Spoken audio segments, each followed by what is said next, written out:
Ooh, I am going to be playing this game again finally. Alright. Hang on, I did. Okay. Kinda clicked weird on.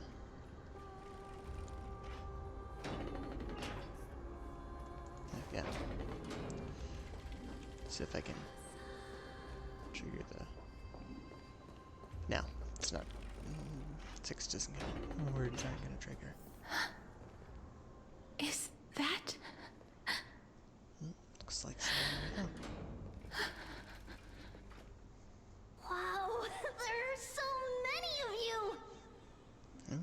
It's little Cass and little Gray. Oh, there's also little D and the big puppy! Trian? Aren't you...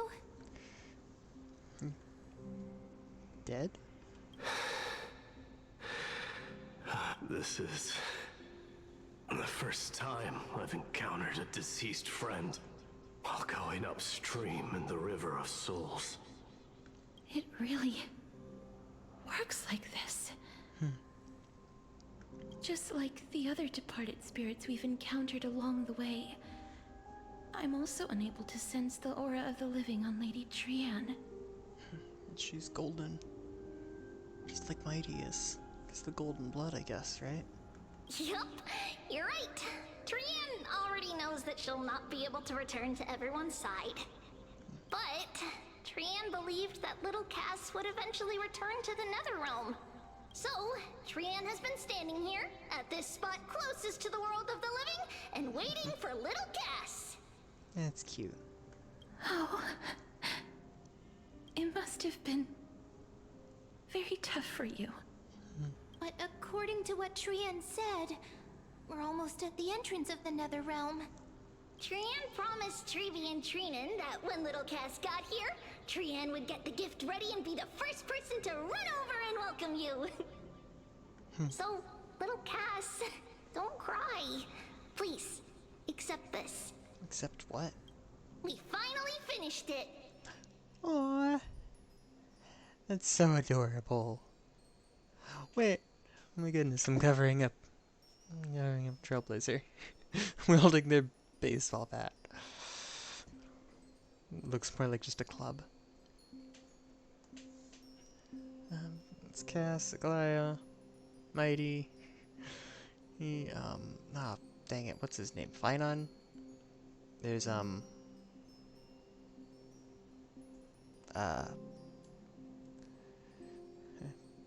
Cypher. There we go. Yeah. That's Hyacin. That's, Anaxa. That's the 3 that we've met. And then Don Hung and da da da da da. This is what So Lady cute. Treeby once mentioned. The gift for me that you didn't manage to finish. The Holy Maiden of Yanis. Even when separated by life and death, their thoughts are still connected. Trian spent a lot of time drawing this. Trian hopes that little Cass likes it. Seriously. It's seriously a wonderful drawing. Lady Trian. So cute. This is our flame chase journey.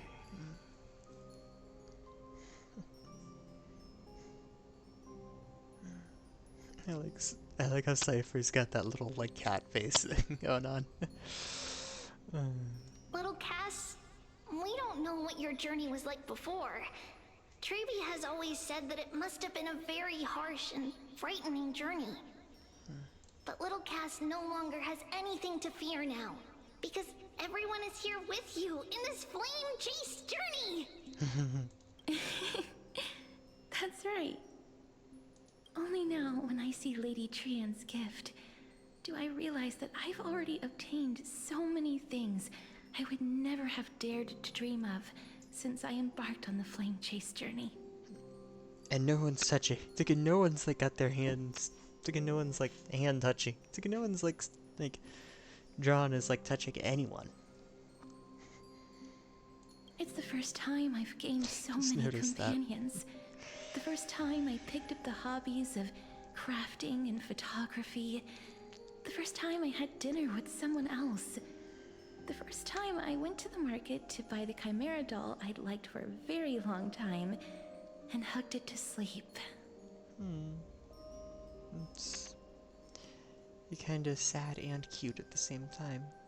The first time I wore a dress personally made by Lady Aglaya.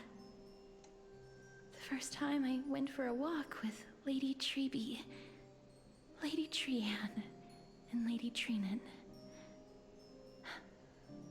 The first time I enjoyed the night breeze and looked up at the stars with Miss Hyacin.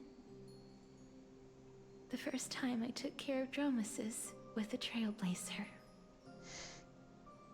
Looking back at all these experiences I never thought were possible, it feels as though the scales of my life had shrunk from centuries and decades down to minutes and seconds.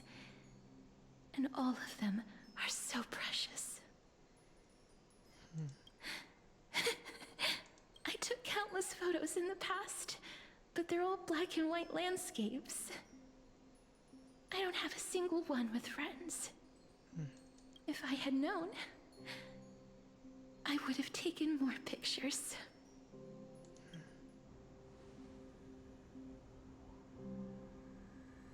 And shall we take one now?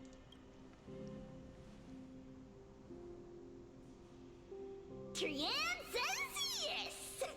Trian likes little Cass and would love to take a picture with little Cass.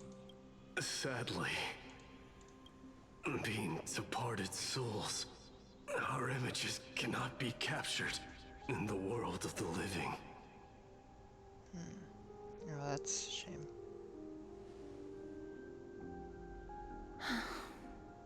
I thought so too.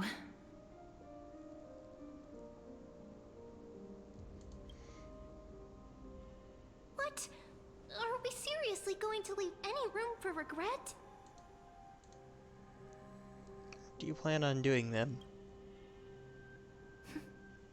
There won't be any regrets.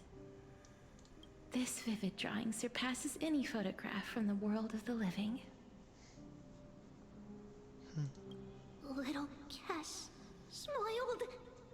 Treevee, Treenan, and Trian's wishes finally come true! I remember you once said that fate is not the flowers that bloom at the end of the road, but where people tread beyond the gate. Now, the path that belongs to me is about to reach the end. Thank you for bringing me the final key. Key? Little Cass, why are you talking in riddles all of a sudden? I have a feeling that soon, this gift of yours will become the key to saving Mrs. Life. Oh, hey, there's Cypher. Cypher's following us, I guess. Wow, that's amazing! Then keep smiling and carry on bravely! And you know, I really want to know, why did I just do like a little bit of a hand motion? But I really want to, I'm still doing thing one. Really want to know how Cypher ended up transferring like Castris. Cause like she's like, oh, I gotta not, this guy can't touch you. It's just like, I mean, it's gonna be the type of, it's like my first thought was like, okay, like we weirdly can touch her, and so we're going to hold on to the Castris, and then Cypher like grabs us, and since we've got a, since Trailblazer has got like a tight grip on Castris, it's kind of that kind of a thing. But it's like, okay, how did Cypher bring Castris? It's just something that comes up in my thoughts every so often. Little Cass, Little Gray, everyone, see you tomorrow! Blinding smile, Trian's golden form disappears in the thin fog of Styxia's moonlit night. Lady Trian. The aura of this place. We have indeed reached the end of the stream of souls. If I go any further, I might lose myself. I must leave now, for the black tide still wreaks havoc in the realm of the living.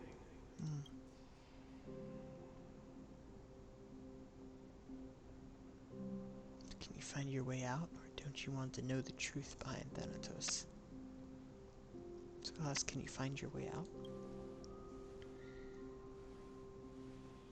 I have broken free from the chains of death countless times. This time will be no different. That's fair. Castoris, will you fulfill your duty for the flame chase? I have yet to make my decision, Lord Mighty. No matter. Make the choice your heart desires. Even if it takes 1,000 years of waiting. Mighty is quite literally the definition of like man too angry to die kind of thing. Or man too, like he's just man too stubborn to die. I will continue to fight till I die. Then rise from death. Till the miracle descends.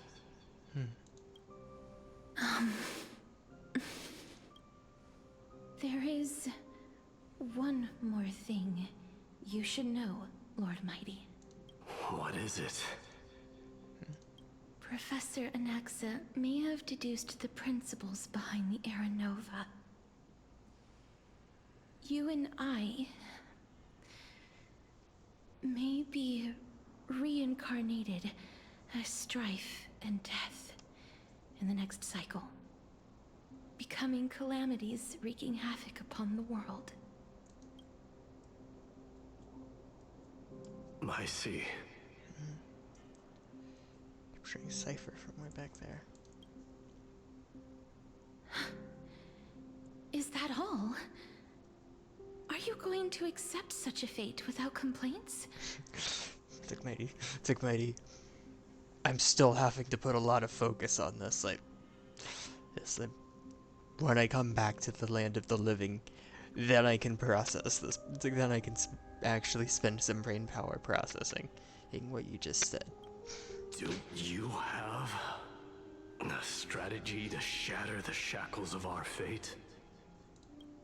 I haven't found it yet. Perhaps I never will. Then, cease wasting your thoughts on futile matters. Control what little you can. And when fate's inescapable grasp comes,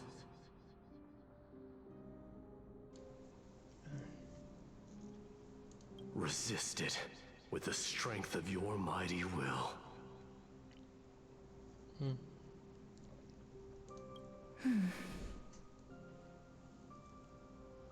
What you mean our casters will? You're mighty. I know. Dumb jokes. Thank you, Lord Mighty. I will find the right decision.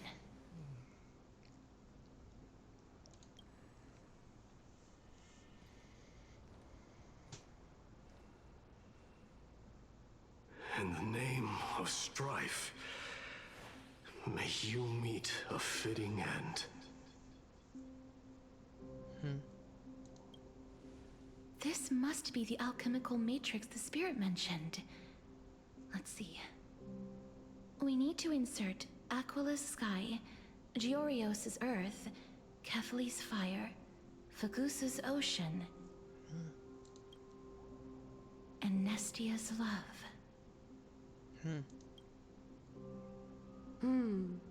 It seems our sweet Princess Homebody has made up her mind.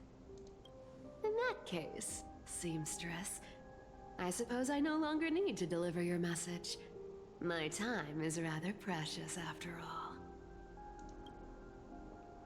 Whether you wish to break free from death or not, please, follow your heart. By the promise you once made, I ask that you fulfill your duty one final time. Castorus, please, live as a human, and die as one. According to that alchemist, the final piece is supposed to be me.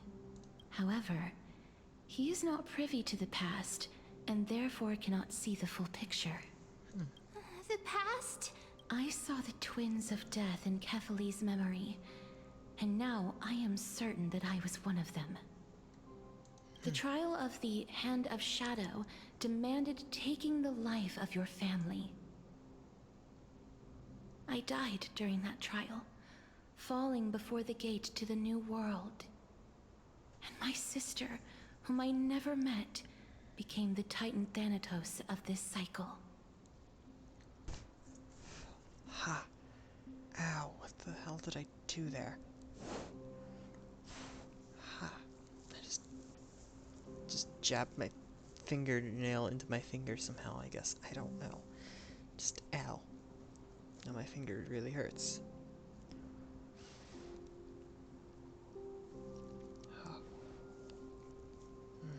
She was consumed with regret over my death, so she used the Titan's authority to reforge my soul. Yet, it also means she has never revealed herself to anyone, hidden away from the entire world. That's because the Titan she became already fell at the start of everything. They died for me, and now lie in slumber in the River of Souls. You mean Pollux? That's right. The River of Souls is no material river. It cannot be blocked by ordinary means. Only a divine corpse can prevent the dead from reaching the next world. And that's why we have to awaken Pollux from death before we can retrieve the core flame of death. Interesting. We have to reforge its body with the power of alchemy. But Cass, if that alchemist speaks the truth, does that mean you're also part of the dragon body? According to those departed spirits, I was indeed born as the dragon's twin. But before we talk about that, have you heard the sighs? Size? You sighed many times on the way here.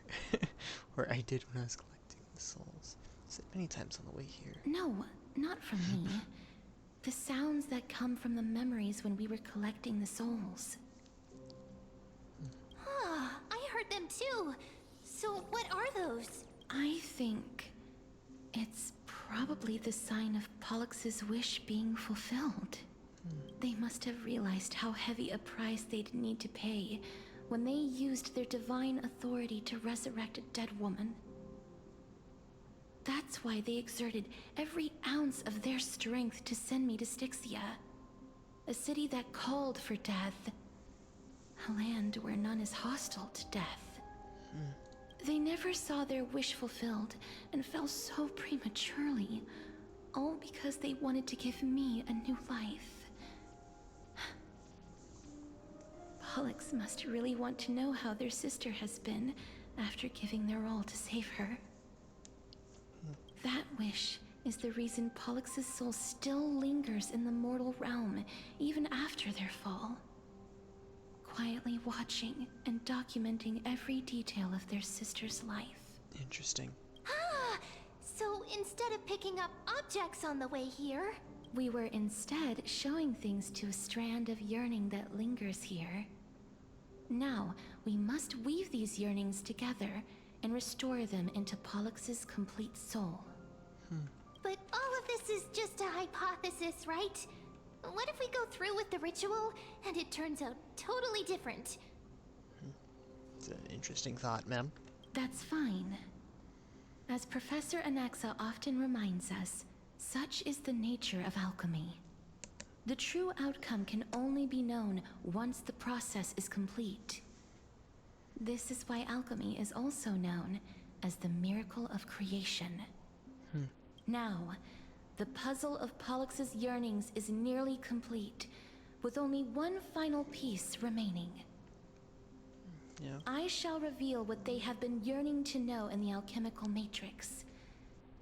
I will show them my whole life since I left Styxia. Lady Trianne has already drawn a picture of my entire life, and it is now in my hands. Trianne's hand-drawn picture.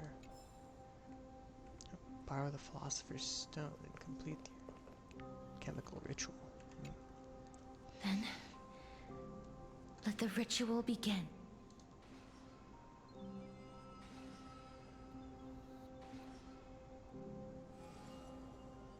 Whoa. That looked really cool. And now, the objective is complete. That is all. Such is what Professor Anaxa always says after preparing for an alchemical ritual. And now, Pollux, I shall lift you from the river of souls and reforge your soul. Perhaps you will be disturbed by this, and your body may become horrifying to behold. But if even the slightest trace of your soul remains, the soul that once ferried me to this side of the shore, then please, look at me. I wish to thank you in person. I have obtained everything you sacrificed your divinity for. Lady Almanette. Did she recognize you? Oh, she must be the first soul we can communicate with here, right? I'm afraid she is just another spirit trapped here, like the rest of them. The only difference is that I was there when she died. Please, go on. I'm listening. Are you about to tell the story of Styxia? Yes. You're just as smart as I imagined, but... never mind. Now's not the time. There's no need to worry, Elder. Take a look around you. You're already at the resting place of the dead. The world of the dead. But how? I understand that you chose to remain silent about the story to protect Casterus, the girl who coexists with death. But you no longer need to hide that story. I can assure you that you have protected that girl's life well. Oh, well, In that case, let me begin. Styxia, the pearl of the ocean, plagued by unwarranted calamity and ravaged by death in the fairy tale. It was the first city-state to shift their faith towards death, even before Idonia did. From where you stand now, I suppose that's a bit hard to believe. Right? Maybe a little. Indeed. I cannot imagine that those from the Era Chrysia, blessed with eternal life, could ever yearn for death. I have pondered the same question, child. But I am afraid there is no clear answer to it. Journeys and epics are only glorious and magnificent because all things eventually fade to dust. That's how someone once explained to me why death is necessary to the world. But I still can't take that as the final answer. Would a world without journeys and epics be worse off? It's an excellent question. I take it the one who spoke this line was a general, or perhaps a warrior. You did say that. I, however, did find some inspiration in these words. Would you like to hear my thoughts, Castoris? Please enlighten me, Lady Amonette. Though I have already made up my mind on how to handle the authority and core flame of death, your words might truly guide me toward the path forward. You and I are neither warriors nor generals. Therefore, journeys and epics cannot truly resonate with us. But what if I reframe it like this? What if love is not a trait bestowed upon mortals by Nestia, but a blessing from death? Love. No one ever invented the word cherish in the era when life was eternal. For all the good things in the world could be revisited endlessly, and every bond formed carried no risk of being severed. No, it's a good point. Well, The so-called Era Chrysia was an age devoid of both virtue and sin. People did not truly live. They simply existed, going through the motions without passion or purpose, then waiting for something to happen. it's an intriguing thought. Perhaps the people of Styxia chose to embrace death not out of fascination with its cruel and fearsome side, but instead became fixated and obsessed with the impulses and desires tied to a finite existence. That is intriguing. Therefore, death is not a thing of fear and desperation, but That's right, Castoris. It is the reason we shed tears when parting ways, and also the original spark that ignited the passion of mortals. If you truly intend to deprive the world of death, then be prepared to witness it return to a state of stagnation. Interesting. I understand, Lady Amonette. Our limited lifespan shapes all that we know and love. Not even the Death Titan has the right to take that away from humankind again.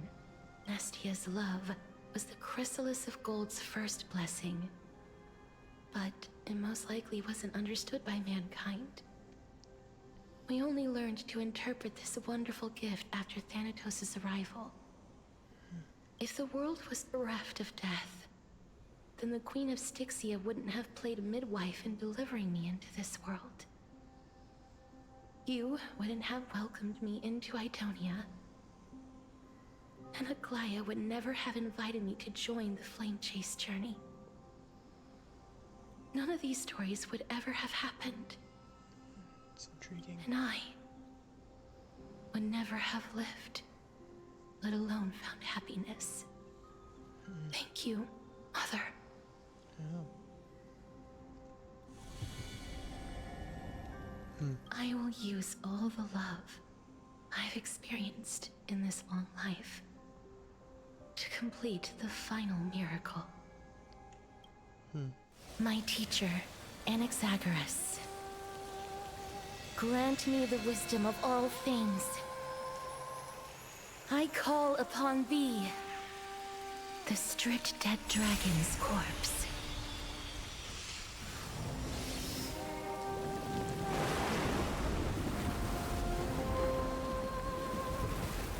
Rises from the earth, falls from the sky. As above, so below. This is the greatest power of all powers. Unstoppable in this world.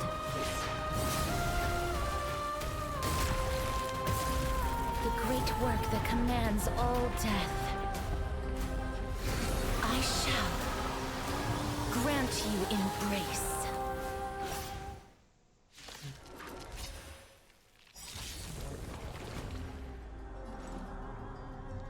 Netherwing Husk, Fairy of Souls. Interesting, so we can target that, that, and that.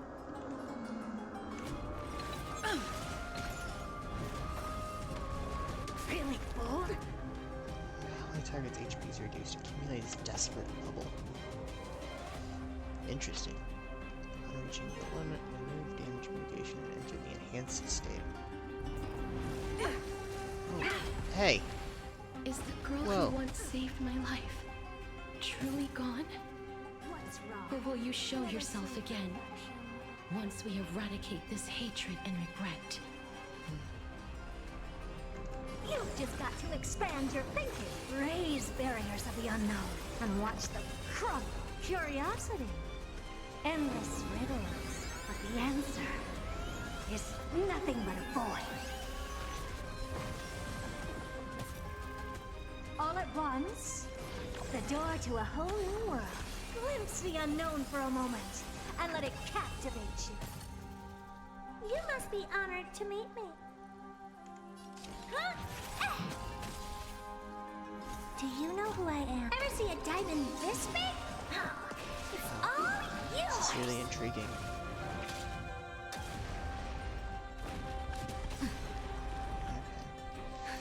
Just in time. Just a little something. Okay, everyone's kind of a little hurt. Maybe I should have Think waited nothing till... of it. Whatever. How appropriate. Nap time. What's wrong? Never seen perfection up close before. You've just got to expand your thinking. Raise barriers of the unknown and watch them crumble. Yeah, this is definitely, oh, enhanced that. Oh, no, that's restrictions.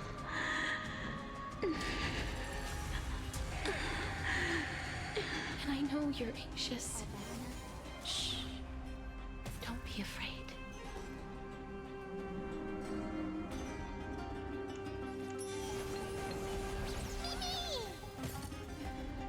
What are you looking at?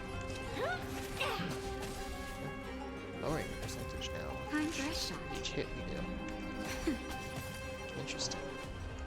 Open sesame. Time to twirl. Alright then. Mimi. Enhanced state is what it's called. Mimi. I don't have time for games. Expand your thinking. There's no more need to weep in grief.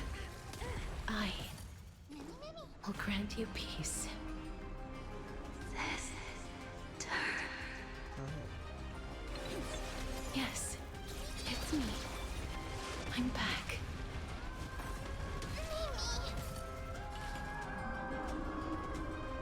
Curiosity, endless riddles.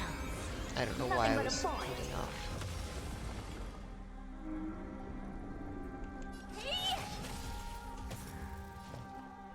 Open sesame. Glimpse the unknown. Be careful. They may be moving by instinct, but there is fury welling up within them. Just a little something. Think nothing of it. So healing over time effect. That's very helpful. Time to twirl! Nap time. Do you know who I am? This big diamond! It's all yours! Please. Don't turn back to the nether realm. Right?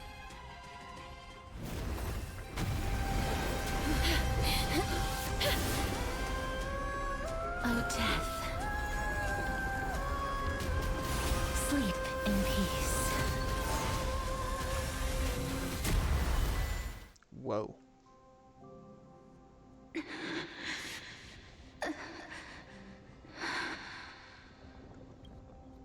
I'm sorry I have to wake you up from ancient death.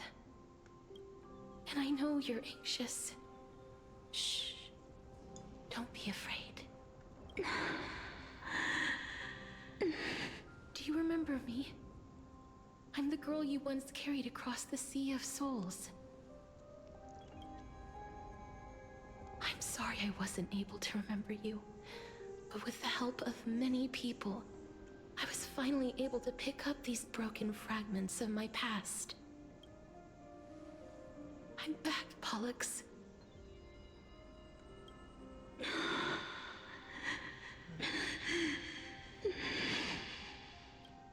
I know this might not be what you wanted. But I have to do this.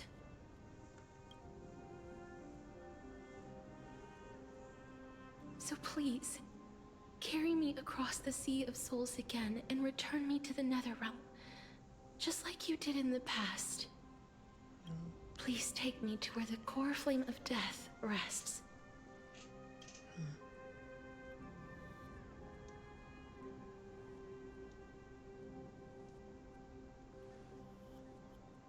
This is...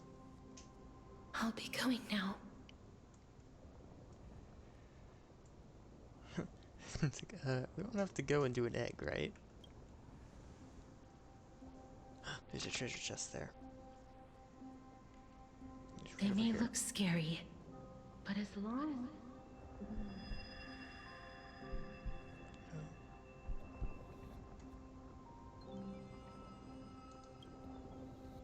Oh, what's happening?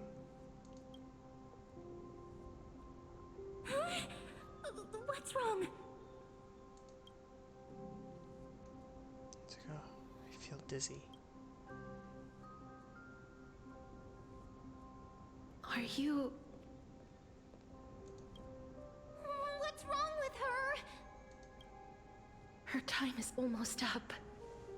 If I don't go now, I'm afraid her soul will return to Thanatos' embrace before me. What? Oh no! Is there anything we can do? Don't worry. I promised I would ask Thanatos for the Trailblazers' right to roam the Earth again. Mem, stay here and keep a close watch until I return, all right? Don't know exactly what she's gonna do, but Alright. I'm the best at taking care of others. let's carry it. Go on, Cass. Make sure not to leave yourself with any regrets.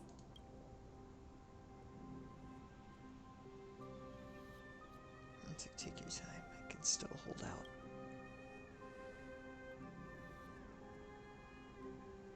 It's a deal then.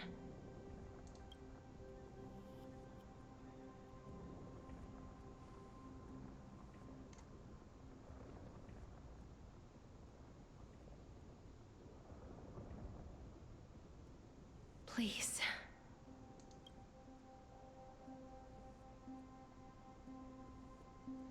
Wait for me.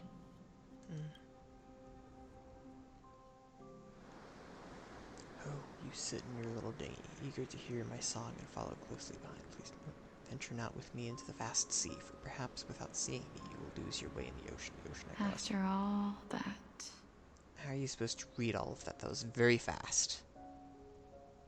It's really frustrating when they do that. you still ended up back here.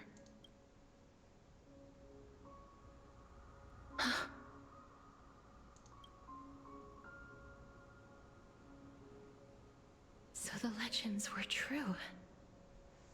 The Netherrealm really is a sea of flowers. Yes.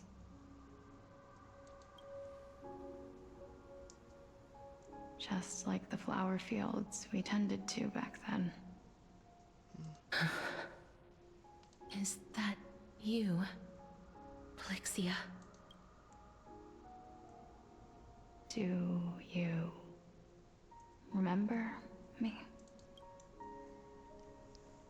I don't have the memories from that time, but I've seen you before during an experiment. I see. Do you really? Call me Well, I guess you- Thanatos, then. It'll be easier. However, since you recognize the name, you must already know everything about Thanatos, right? Yes. I'm here to reforge the order of life and death in Amphorius. That looks so weird.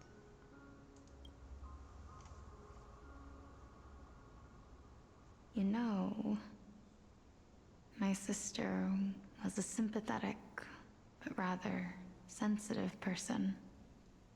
Whenever she didn't want to say what was on her mind, she would avoid eye contact and look off into the distance. You mean like what she's doing right now? Just like what you are doing now. Can you tell me about the last Era Nova? What did you do, Plixia?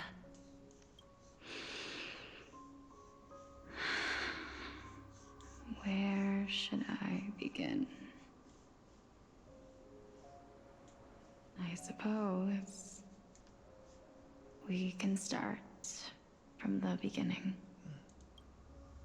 A long, long time ago, there were a pair of like-minded twins. As foretold in the prophecy, they were chosen to be successors to the god of death.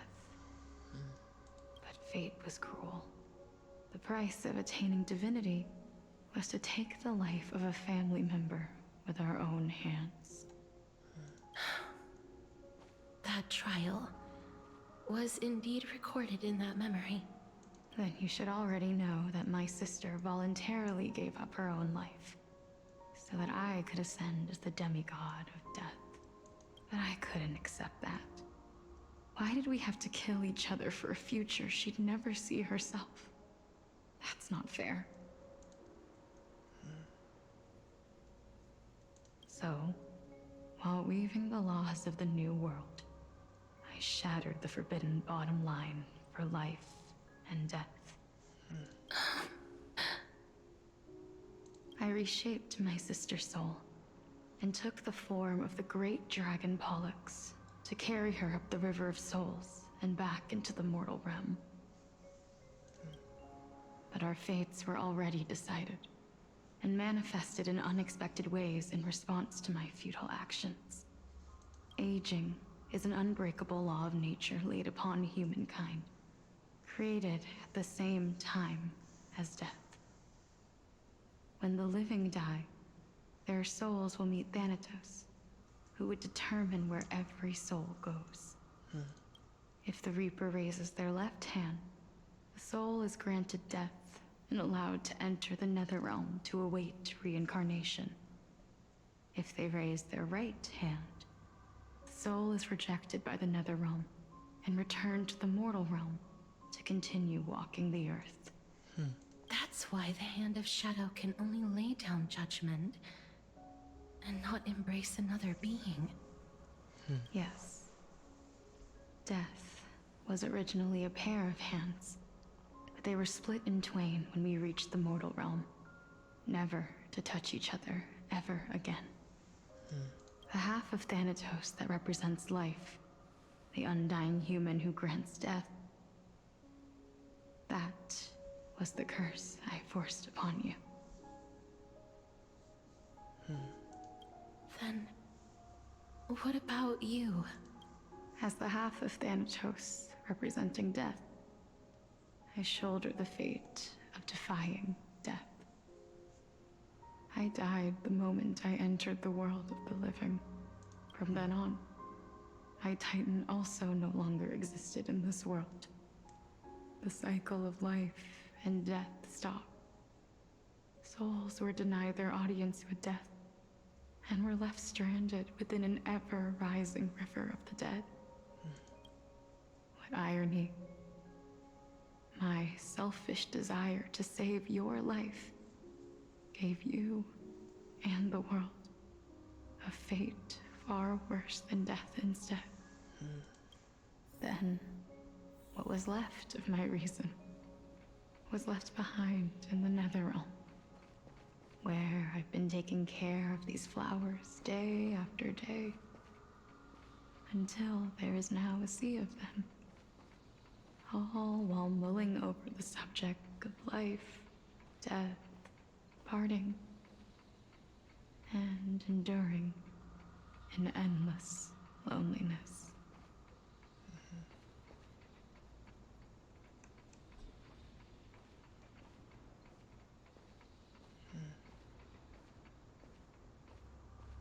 Fate is absurd indeed. Our lives were a mirrored image of one another, like a pair of hands. Even so, we arrived at the same destination. We walked different paths, yet experienced the same pain. I had hoped that maybe you would at least have a good life in this cycle. I'm sorry. I lived my life well. It didn't go to waste. As far as I'm concerned, you did nothing wrong. Even though I forced the authority of granting death to humanity upon you, a total stranger. Too many responsibilities were forced upon me in the course of this long journey. I was once lost, even upset. But I realized recently that if it weren't for your blessing, I wouldn't have understood the source of these emotions, nor would I have realized my purpose. I wouldn't have made it here to reunite with my missing half. And we wouldn't be discussing our past while sharing the same view of this landscape. I wouldn't have understood the meaning of our existence. The meaning of our existence. This sea of flowers blooms on dead land, because we sowed it with the seeds of our separation and watered it with our tears of loneliness. Yes, the only thing death is allowed to create are flowers that bloom from blood and tears. That's why Thanatos cannot create living beings at will. Nor can the Hand of Shadow determine a person's remaining days. Because the life and death of mortals should never be dictated by another's will. Are you saying there's no point in Thanatos' existence? No. No single being can bear the scales of life and death on their own. Not even a god. Life and death weigh equally heavy. We both know that now, don't we? You, too, must have had a difficult life. We've taken quite the ridiculous journey together, haven't we? I had a feeling, even back then, that we would meet again one day.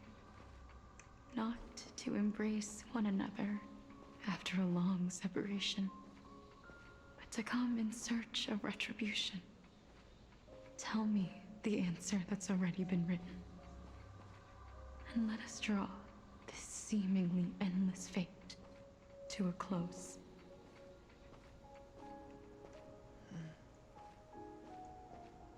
It's been far too long. I've waited here for centuries, watching day after day as desperate spirits are denied by this lonely wasteland. I always hoped I would see you among them. But I was also afraid of seeing you. I didn't know how I could possibly face you again. But more than anything, I was afraid that you might have forgotten all about me. I know. But don't you see, Polixia? I made it back anyway. You don't have to shoulder Death's authority on your own anymore. It was always meant to be held in two hands anyway. So, let's give our core flame to her, and have her take it back to the mortal realm. Give humanity back their cycle of life and death. Our responsibility as Thanatos was never about picking out favorite souls. We were only meant to watch over life. Let's tend the field together, and create a warm sea of flowers for all the souls to come. What do you think, Polixia? Yes, just one last step. You shall wither, and through that, the dead will sprout again from the remains, and be reborn with the dead flame. As foretold by the prophecy, Thanatos' authority is only destined for only one person to wield. As the Chrysos heir of death, as their demigod, as a titan, our fated moment has arrived once again. Just like before. Yes, just like before. But unlike that time, the ones undergoing the trial this time are prepared. You've made up your mind? Yes, as dictated by fate. But I won't be afraid. As long as you're here with me, complete your trial in this life. Grant me the embrace of death, and light the spark of life ablaze. You've been tempered by life and death. I know you'll be able to give this wasteland its first breath of life. Like a raven butterfly, flying swiftly into the netherrealm, perching on the twig of death.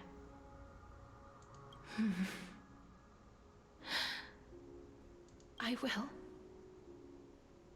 After this, I will remain permanently in the netherrealm. The river of souls shall return here and rain down from the sky, scattering souls across the earth. The cycle of life and death will flow once again.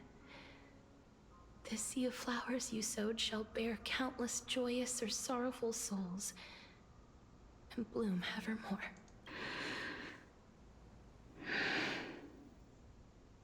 Thank you.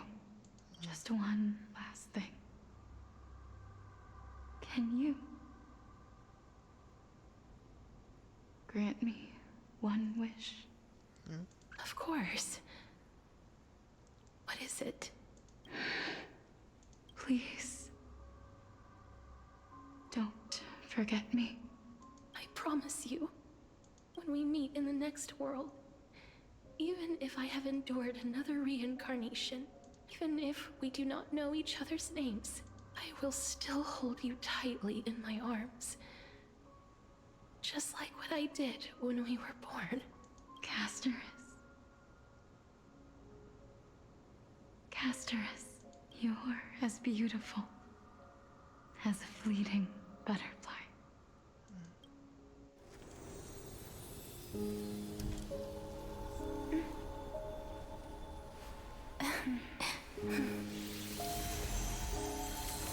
I will bring rest to death. And from now on, stagnant life will once again flow.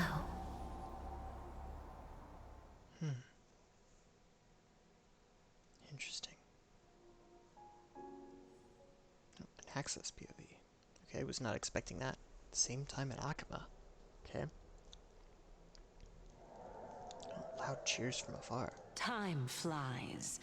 In the blink of an eye, the 15th entry hour is already at hand. When this farce is over, your soul will be placed on the scales of life and death.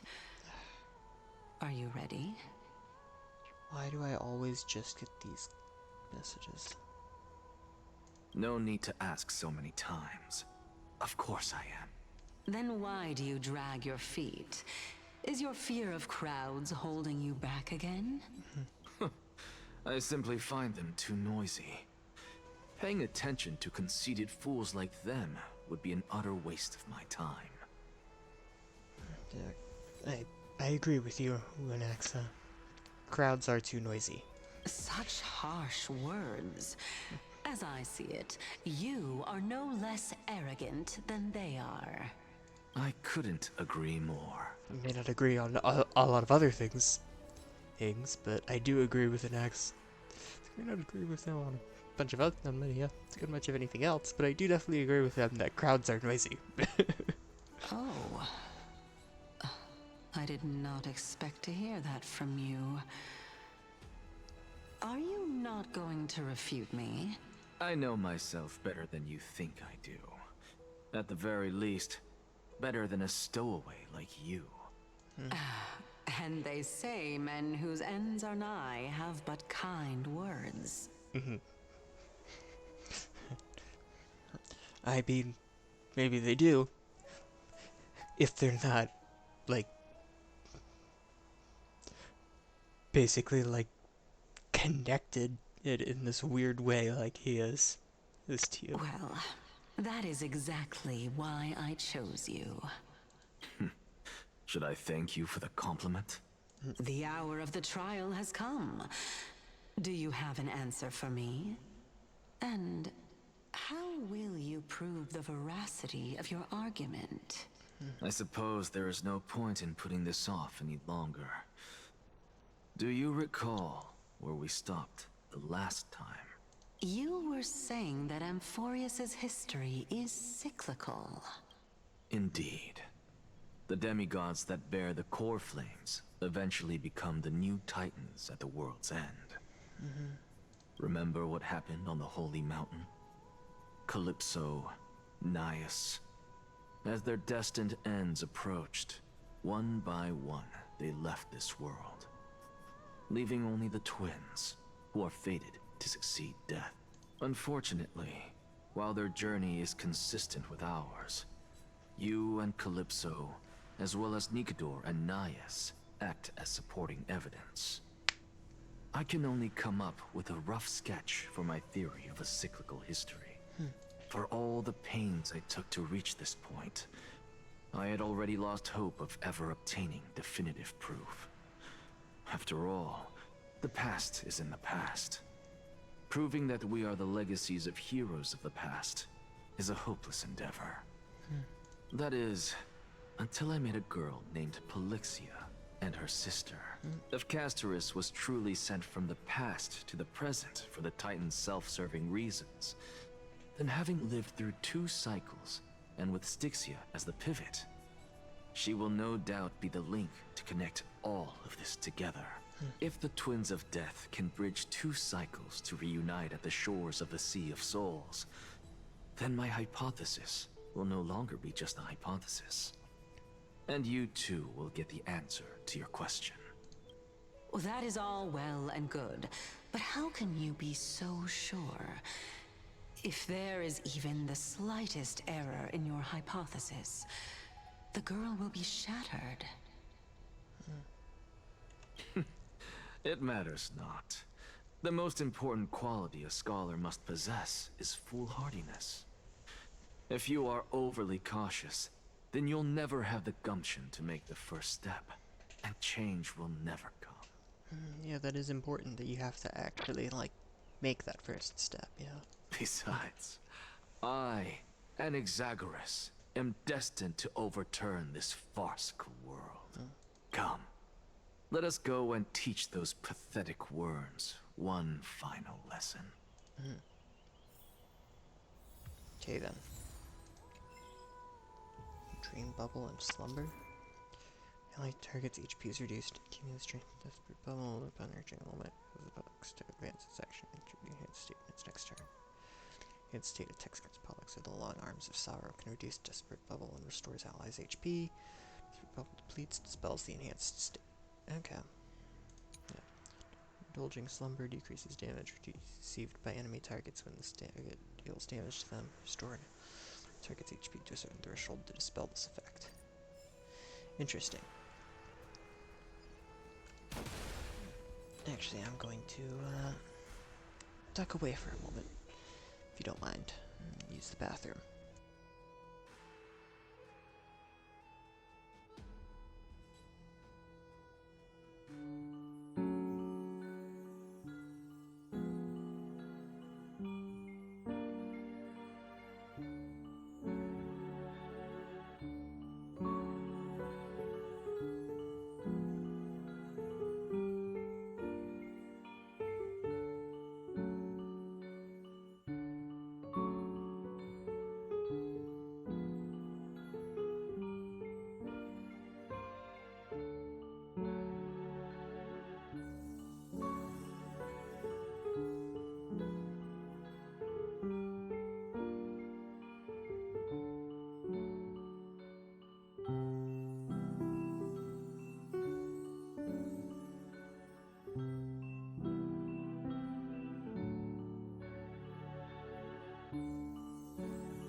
Hang on. I just realized I forgot my water cup. I went to refill it and then didn't bring it back up.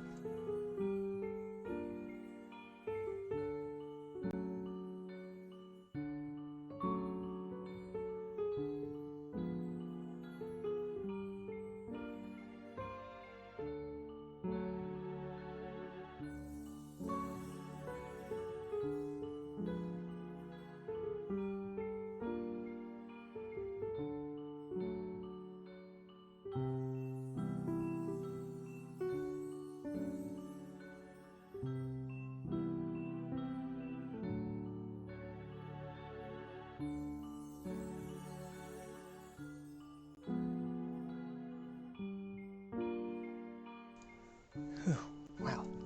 It's tiring to run up a flight of steps. I mean, not that tiring, but like, it's like, okay, yeah, it takes a little bit of effort to do so. Okay. Time to... No, that's what I was seeing there. Alright, continuing on with the story, right where we left off. Fine. So they are leaving the final debate to him. Let those Chrysos heirs who started this terrible war hear you. Let them hear the voices of the people!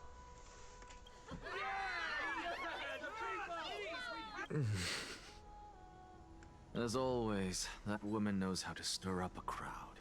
Professor Anaxa, I thought you'd pass on this. Everyone must cast their vote, or this assembly would serve no purpose.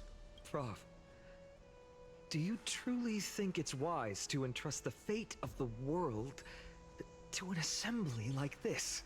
Akama has stood strong under this system for 1,000 years. It stands to reason that there is purpose in its existence. I mean, that makes sense, you know. But that is not what you're asking, is it?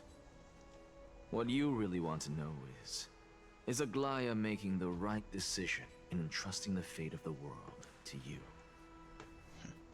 Kind of accidentally hit my knee against the desk and it shook the whole desk. There you go. Nothing ever escapes you. I didn't spend all those years teaching you for nothing. Most people only take 4 years to graduate, if I recall. And how many years did Finon take? To tell the truth, I feel like I'm on my way to an execution chamber instead of a podium. I guess that try. Ow. Dang it. Stupid shoulder. Oh, there we go. Nope. I mean, at least it's not uncomfortable in this position. So, do you have an answer to that question? No, I don't. Of course you wouldn't. I thought so. Because that question is not yours to ask in the first place. Nope. Is Aglaya entrusting the world to you the right decision? Don't make me laugh. That is a question that woman must answer herself. Why are you fretting about this on her behalf? Or have you been seeing yourself as her pawn all this time? Listen up. I'll say this only once. Flip your perspective around and ask yourself this instead. What should I do to ensure that the world doesn't stray from the correct path? That is what you should be thinking about. That is an excellent point. You still have time, so give it some thought. Oh, and don't bother telling me the answer. Why not? Tell it to those begging for salvation from the gods. Got it. Thank you, Professor Anaxa. That's Anaxagoras to you. Who will you be voting for? That'll depend on how well you perform. May Circe safeguard your thoughts. It's Cersei's right there, her being like, oh, you want me to safeguard his thoughts? Exactly what do you expect me to do? Kind of stuck in your head.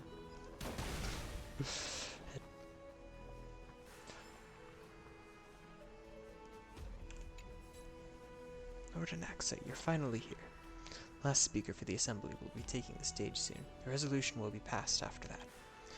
Lady Kindness has reserved a special seat for you. Shall I show you to it? Lead the way. Alright, this way, please. I actually don't necessarily mind things remaining the way they are. The way you say it. I'm a little nervous. Elders and citizens, silence, if you please. As the Theoros, I present to you Finan of Ides Elysiae, virtuous citizen of Akima, and the last speaker of the assembly. Much obliged, Lord Lycus. I remember him. He's the penniless lad working for Aglaya. Where's Lady Goldweaver? Why is she sending this guy to give the last speech? Is this really the end of the Flame Chase journey? Can this dude really face down kindness? I actually don't necessarily mind. By Kefali above. Dear citizens of Akima, as you look upon me, so too do I see you. I see your fear and misgivings, your apprehension about the discord between the Chrysos heirs and the Council of Elders, and your uneasiness about the future of the Holy City. Yet, before you contemplate something as grand as the fate of the world, I ask that you look closer. Look beyond the horizon illuminated by Kefali, at the crisis threatening to overwhelm us. What? Ides Elysiae, my beloved hometown, is a village forgotten by time. It is a place with the most invigorating breeze and wheat fields that spread all the way to the sea. I once thought that there I would enjoy a lifetime of peace and quiet with my friends and family. How I wish I could invite all of you to that paradise, far from the noise and chatter of the world. Alas, I can't, because she, and all that she nurtured, all that I loved, they have long been devoured by the black tide. My beloved home is no more. I'm trying to do a bit of a tie to what's the terms again? Yeah, ethos, pathos, logos. Yeah. So ethos, speakers, right? Okay. Let me look at something that's not the AI overview, because that's decent chance it might be wrong. Okay, here we go. Here's the actual website. Ethos, the writer's credibility and authority. Logos is the appeal to logic. Pathos is the appeal to emotion.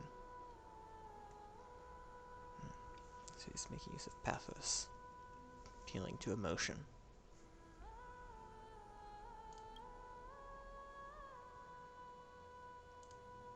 I will never forget the day the black tide struck. My father, Hieronymus, fought with a broken sword to his last breath to protect his child.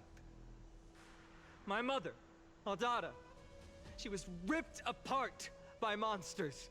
Also, I might live to stand before you here and now. Galba, he was a hunter. But in the end, those arms that once drew a bow instead embraced Piso, his beloved son, as they both breathed their last. Pythias, the teacher, risked her life to save her students, but a burning beam fell on her, crushing her. And what of Livia, her daughter? Did she make it out alive? No, she didn't. Livia, Piso, and so many other children, my childhood friends, they were all swallowed by the black tide and turned into monsters. They kept saying the same thing over and over. Even up until the final moment, I finally steeled my heart and granted them eternal peace with my sword. Why, Finan? Aren't we the best of friends?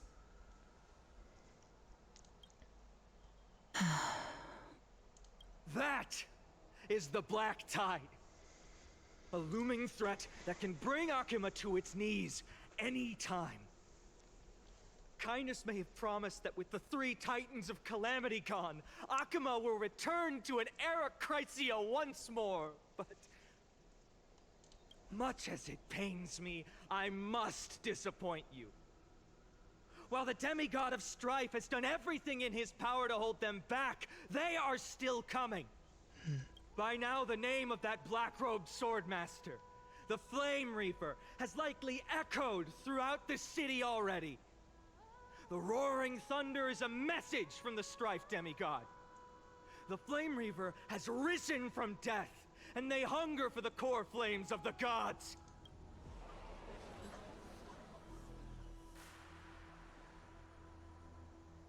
Lies! If such a powerful enemy is indeed approaching, why is Akuma still a picture of peace? Exactly! The city of Akuma shows no signs of pandemonium or chaos. And why is that? I beg you, spare a moment to think about this. Are we able to stand here and hold this assembly in peace today because the danger has passed? No! This peace we enjoy is no gift of fate. We are able to stand here today only because the Chrysos heirs have stepped up and shielded Akuma from calamity.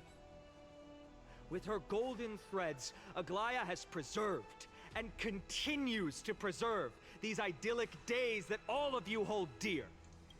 The Council of Elders claims that Aglaya will one day forsake the people because her divinity is eroding her body and soul. But ask yourselves this. Rather than offering her aid and support, why do they choose to watch and push Akuma away from the Flame Chase journey? The answer that no one can bring themselves to speak of. A truth stained in blood and buried in greed, fear, and vanity. Allow me to lay it bare before you. It is because the Council of Elders, which bears Akuma's history and honor, along with this citizens' assembly we once took so much pride in, are now infested with vermin.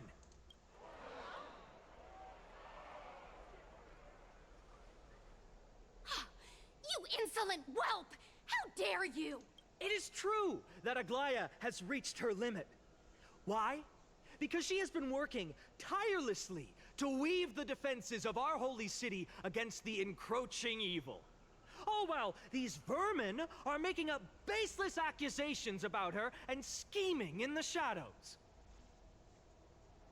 Not once has she ever failed Akuma.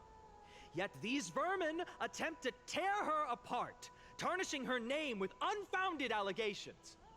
She may have been blessed by divinity, but hasn't her heart always stayed true to humanity? They attempt to mislead you and reduce this assembly to a crude standoff between gods and humans, but citizens of Akuma. Once more, I implore you to open your eyes and look at those around you. Examine them closely. Beneath all that finery, do you see the good heart of a human or the poisonous glands of a pest? Make your judgment, then turn your gaze to the demigods whom so many of you regard as cold and merciless. Do you not see the light of humanity in them? And those who wear the mask of humanity yet utter only hurtful, slanderous words. Can you not see that their souls have been corrupted by power?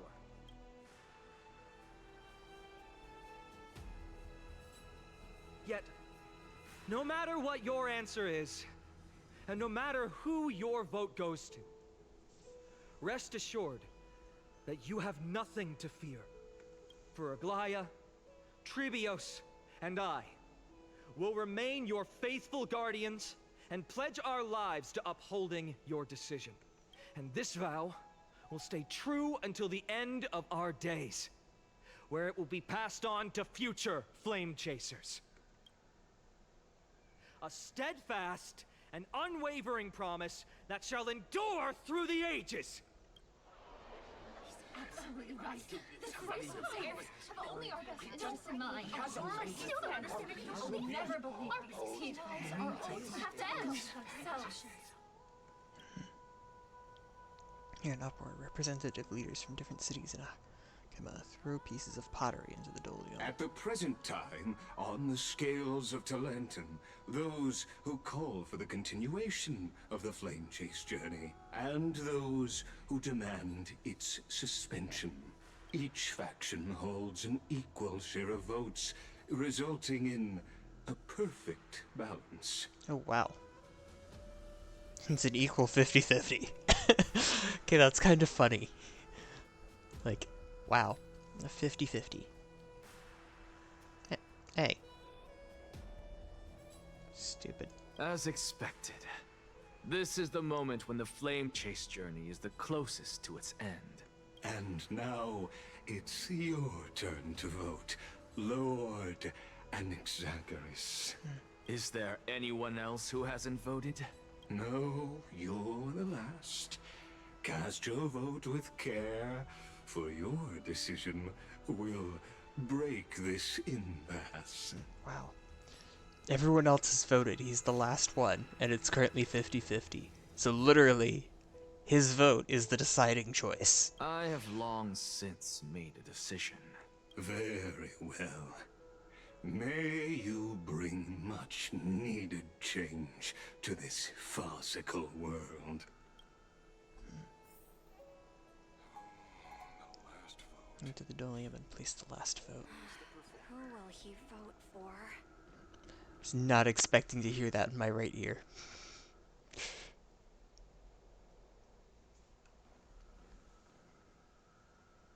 You've done well, Finan. Given the circumstances, delivering a rousing speech to stir up emotions was a prudent move. Thank you all for your patience. On behalf of the 7 sages of the Grove of Epiphany and the scholars of Amphorius, I, Anaxagoras, am ready to cast my vote. But before that, in the interest of fairness, Lady Goldweaver, I pose a question to you before all who are gathered here. Will you, as Finan has promised, stand by the decision made in the Assembly, regardless of outcome? In the interest of fairness, I make no promises, lest it should influence your decision. Very well. I thank you for your honesty.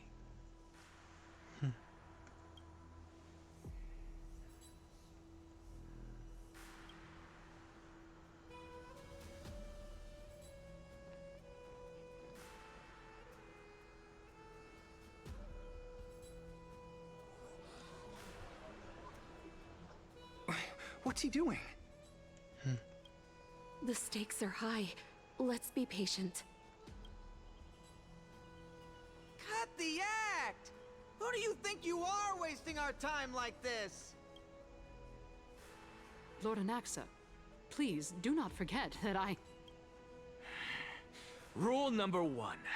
Do not call me Anaxa. Rule number 2. Never interrupt me. Silence is golden.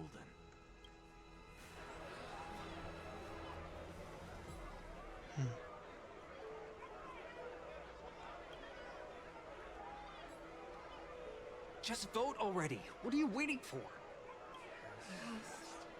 Your vote. Cast your vote.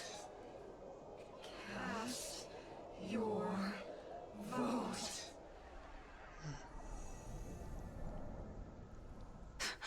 I cannot help but wonder, is every hardship in the world something you will exploit and use to your advantage? how else am I supposed to make use of this situation where my body and soul are separated?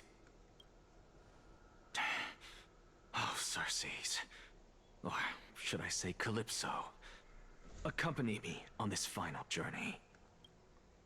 Let us journey to the Netherrealm and see how she will substantiate the answer to your question and validate my decision. We need only to follow the sound of the tides.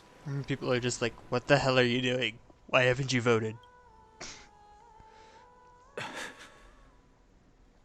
You are... Well done, child.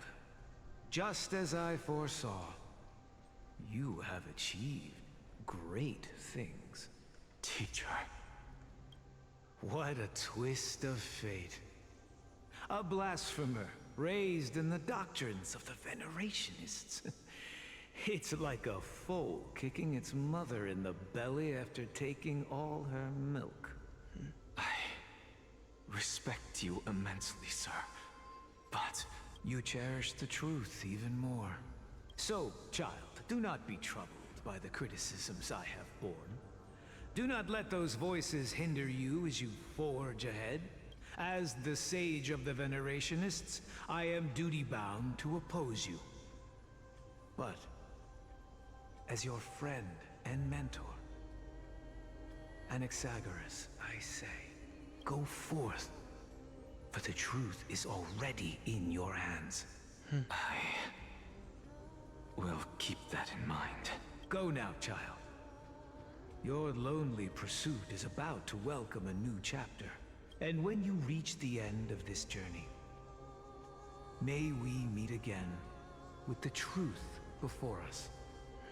You have my word, sir. May Circes safeguard your thoughts.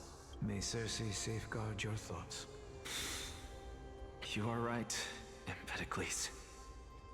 My lonely pursuit is about to welcome a new chapter. I must be on my way now. May we meet again with the truth before us, Empedocles. What are you waiting for? Just cast your vote. Silence! Silence, everyone! Behold, Circes, here at the center of the world, I shall write the final step of my proof. For this place is but one step away from the truth.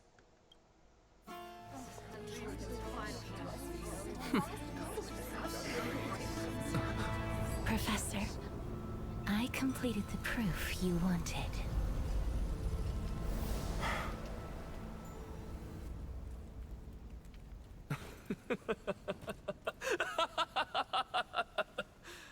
Thank you, Castorus. The answer is plain as day. My vote goes to the Flame Chase journey and nothing else! Elder Kindness, I have deciphered the truth of this world.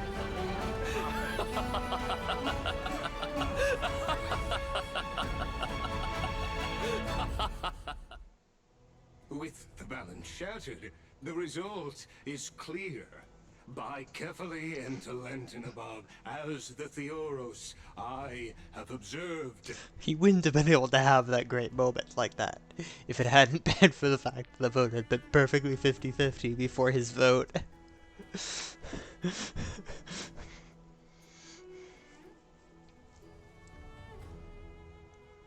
it had been like X number of votes to its ending Flame Chase journey, and X number plus 1 votes on continuing the Flame Chase journey, he would have had the choice of either continuing the Flame Chase journey or making it a 50-50 split. And if he did the 50-50 split, people would definitely be really pissed off at him, I'm sure. No! Ligus, you can't! Anaxa, what have you done? Have you lost your mind? It's like, I mean, in a sense, it's half in the netherworld at this point, as I am near death. I hope you are prepared for the harsh punishment awaiting you. Mark my words, I will make sure that clever head of yours never forgets the price of betrayal.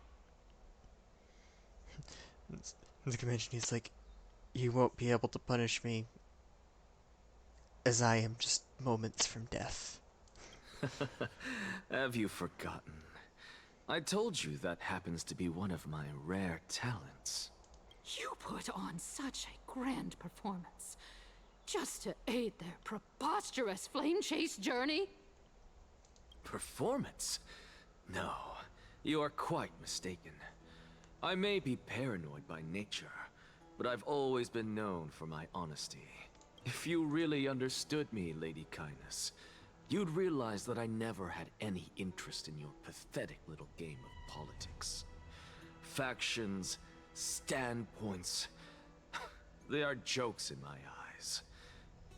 I have never once switched sides, because I, and I alone, am the truth. Aye. You're sure You're sure of yourself. That was a choice of words. You're certainly sure of yourself. There we go. That works much better. Lady Kindness, with all the citizens here as witnesses, we should honor the spirit of democracy and respect the decision of this assembly. I have observed that Akama has chosen her destiny.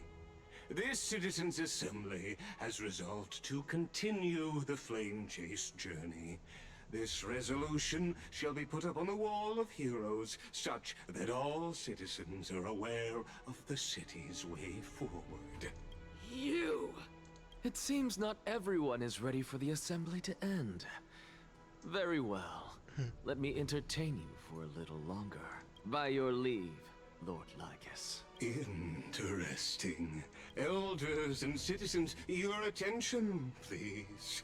Stay for a moment more, if you will. Anaxagoras of the Grove of Epiphany has an announcement for the assembly. What is this performer up to now? Just moments ago, all of you made a decision on the fate of Amphorius. As a supporter of the Flame Chase journey, it pleases me to see the choice you have made. But I regret to say that I still harbor doubts about this outcome. Thus, I hereby challenge this resolution. What are you doing? Tell me, who among you dare swear to Kefali's name that Era Nova will truly welcome the fairy tale ending that the Chrysos heirs have promised? A beautiful new world free of calamity and madness? No one? Must I pick somebody to answer? Very well.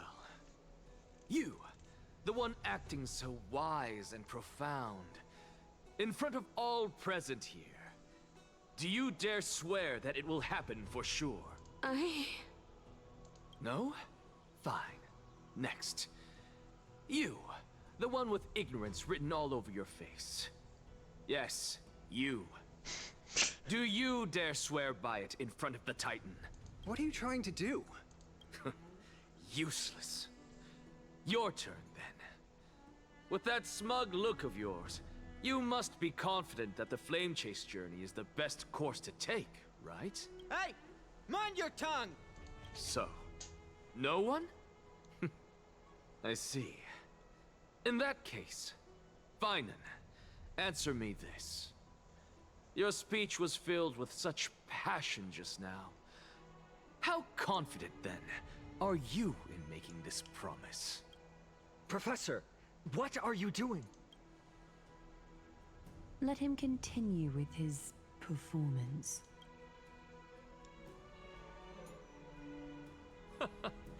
Will you look at that?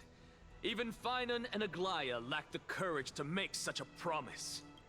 And what's even more absurd is that no one but I can promise you this new world. And yet, the Assembly passed the resolution anyway. But you needn't worry, because I knew better than to trust you good-for-nothings. That is precisely why I am here today. To give you one final lecture. Now listen up and listen well. I, Anaxagoras of the Grove of Epiphany, hereby declare... Everything that the Flame Chase journey promises is true! Finan of Ides Elysiae, the prophesized demigod who shall succeed Kefali, will reforge each and every one of us in the new world with his complete, intact memories. What? The core flame-bearing titans were the Chrysos heirs of yesterday. And the Chrysos heirs who carry the core flames today will become the titans of tomorrow. All of our souls shall endure for eternity in the miracle of the World-Bearer. And all under Kefali's protection shall step into that new world.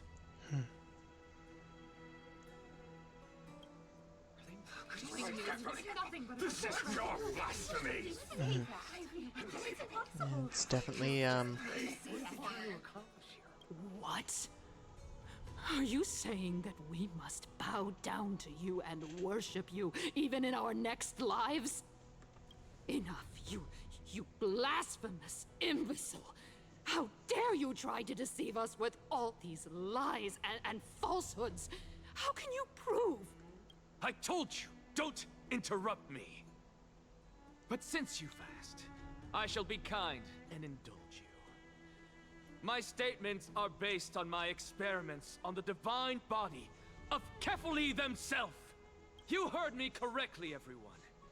With the tacit approval of Kindness and the Council of Elders, I fused my soul with a god through alchemy and learned the truth behind Era Nova. What is he talking about? Isn't that pure blasphemy? I, the vile, wretched blasphemer, deserve nothing less than death for my sins. And the Council of Elders, which granted me consent and aided in committing this atrocity, should face punishment alongside me. By the gods, even Kindness has betrayed Akuma.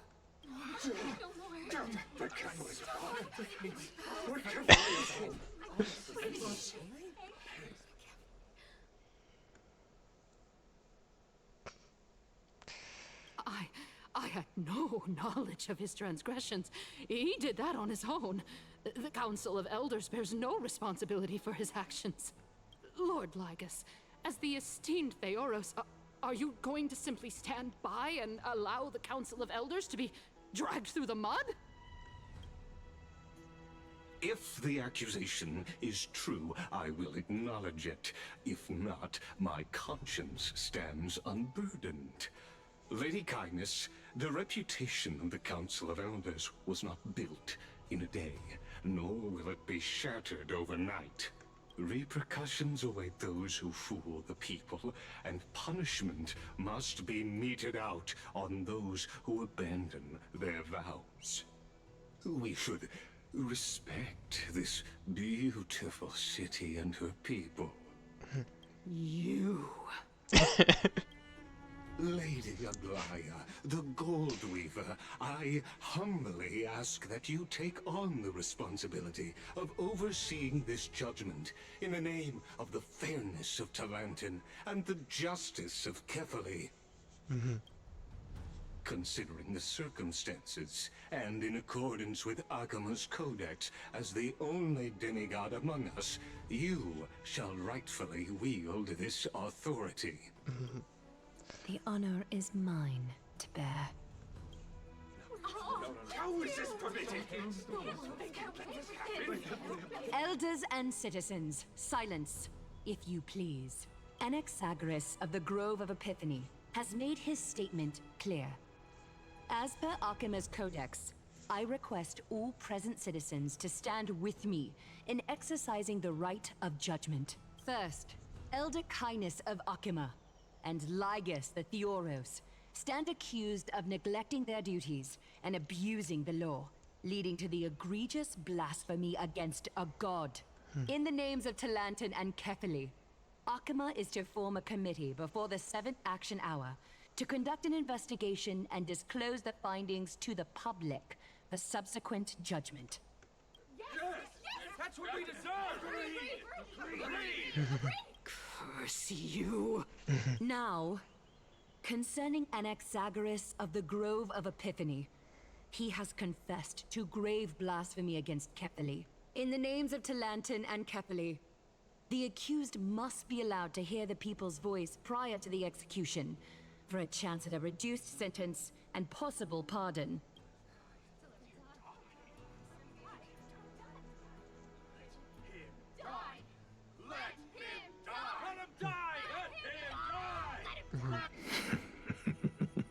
Professor.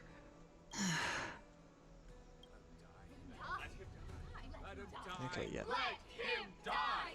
Let him die! Let him die! I might just wait to that. There's that one show, Extreme Home Makeover. It's like, move that bus, move that bus. And eventually, you know, the guy's like the host of it. He's like, bus driver, and then he says it with the family, like, move that bus. Let him die! Let him die! Let him die! Okay, yes. What decision will you make, Lady Goldweaver? Enough with the hesitation, Aglaya. This is not like you. Let him die! Okay. Alright. Think you had enough of the let him dies already? Then, in light of the people's voice, O Talantan on high, may you bring death upon him.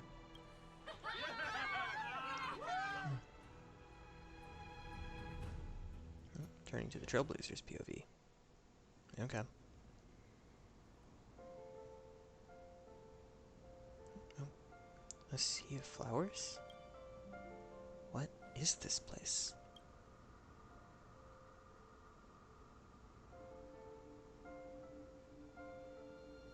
Allow me to reintroduce myself. I bore the name of Castris while walking among the mortals. And now, I stand as the demigod of death, the living side of Thanatos. Welcome to my realm, where the west wind ends.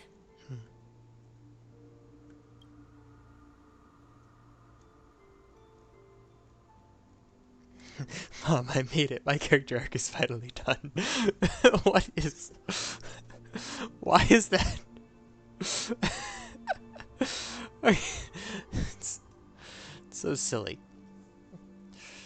It's a beautiful place.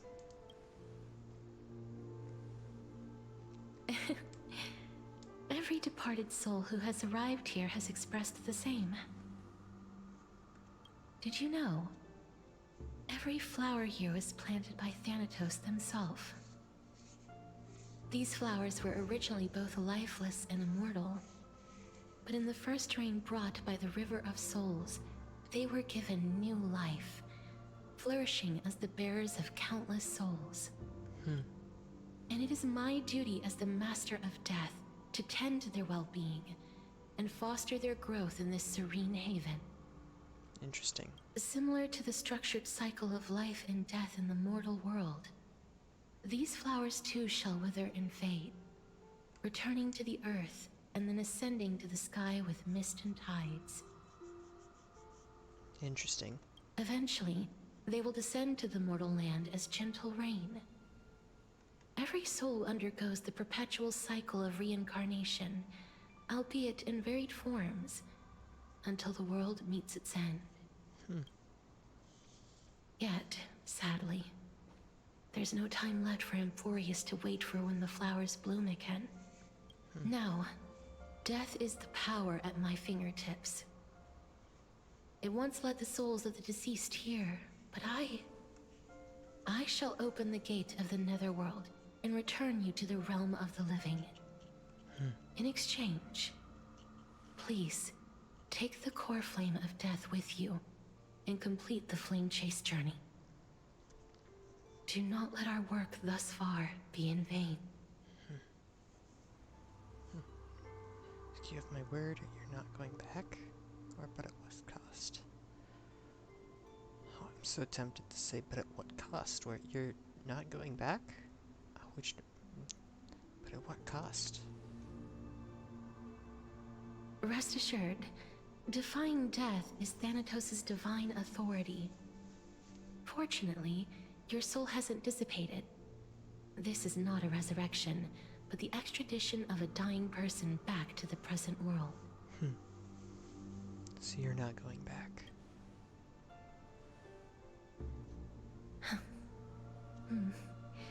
Just like the other demigods, I will stay here and embrace my destiny. That being said, it is not easy to guide a lost soul back to the mortal realm. The whispers of death are sweet and alluring.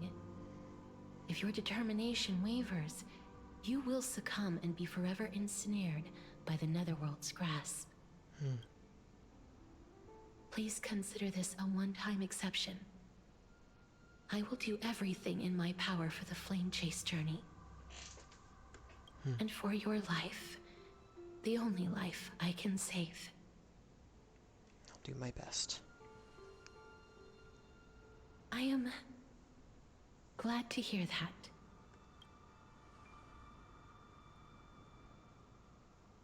Over here! March 7th. Keep moving forward and don't look back up. Keep going. The express is right here with you. I believe in you.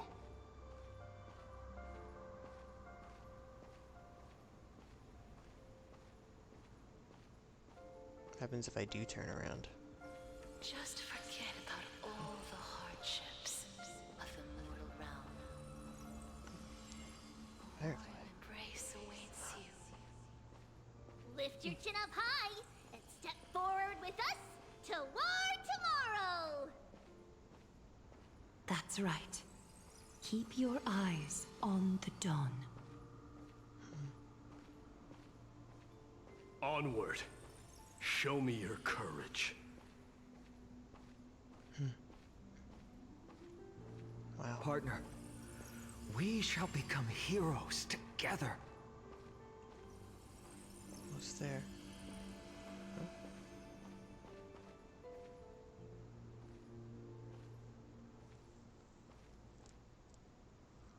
Finally.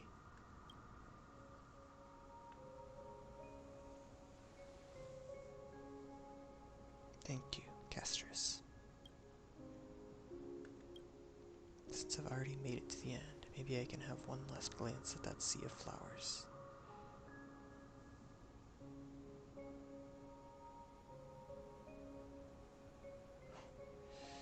Oh wow. 5 options that I'll just say, don't turn around, keep looking forward. Do I want to choose don't turn around and keep looking forward, or don't turn around and keep looking forward, or don't turn around and keep looking forward, or don't turn around and keep looking forward?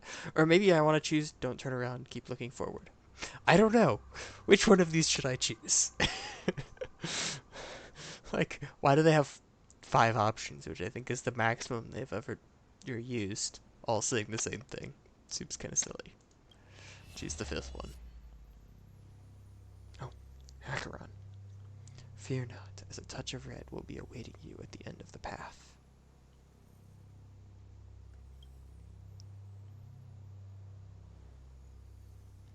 It'll guide you and illuminate the way out. By doing so, you'll eventually reunite in the warmth of the sunlight.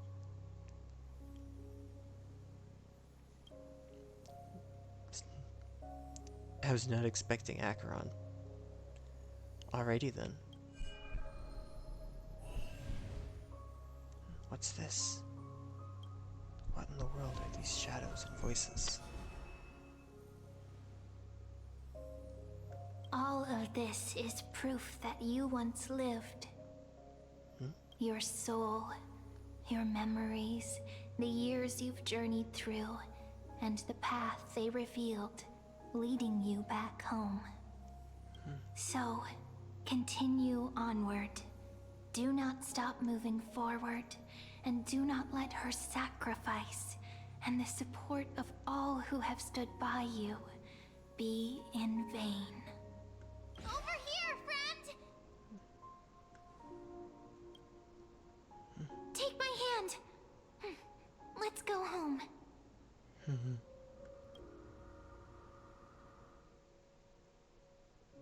Goodbye, Netherrealm.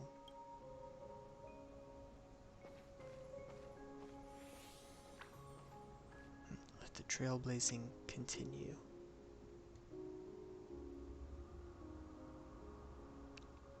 I feel like they should have made one of those 5 options like a turnaround thing, and then it's like a there you go. That's another ending, just like you like how in Pinna County there was like multiple different points where it was like, oh, and if you choose wrong, you all of a sudden take a few different points where it's like, oh, you choose wrong. Here's like a goofy little fake credits thing, kind of thing, if you will.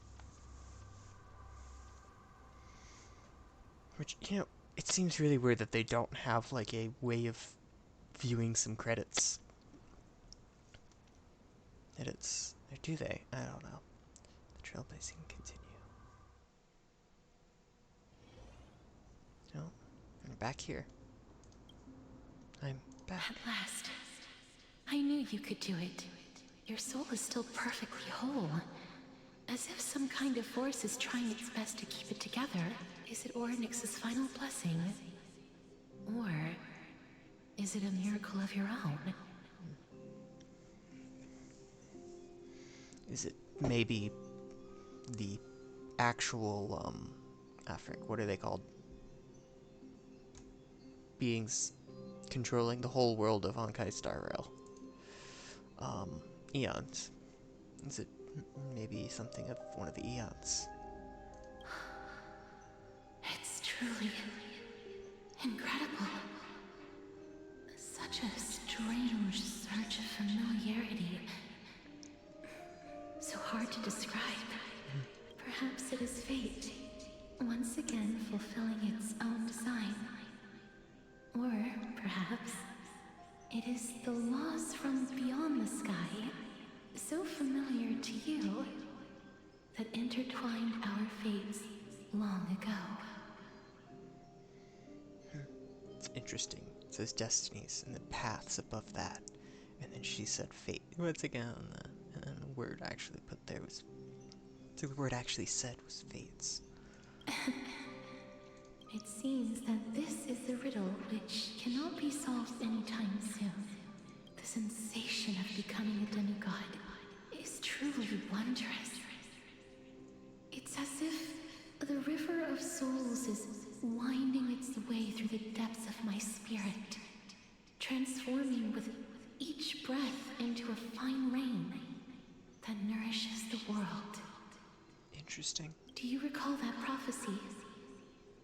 At the end of the sea of flowers, the souls of the living shall warm thy fingertips, and after an embrace, there shall be eternal separation. I promised you that I would do everything in my power to give it another meaning.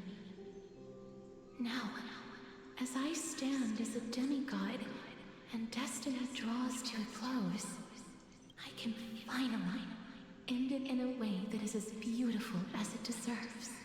The wish I once sought, but could never grasp is now within reach. In this brand new world, every blooming life will lift its arms in celebration and recount the profound meaning of this very instant. Every touch, every embrace we share will never again be an ice-cold loss. They will radiate with an intense warmth, sowing love far and wide throughout the land. Interesting. The other shore is very cold.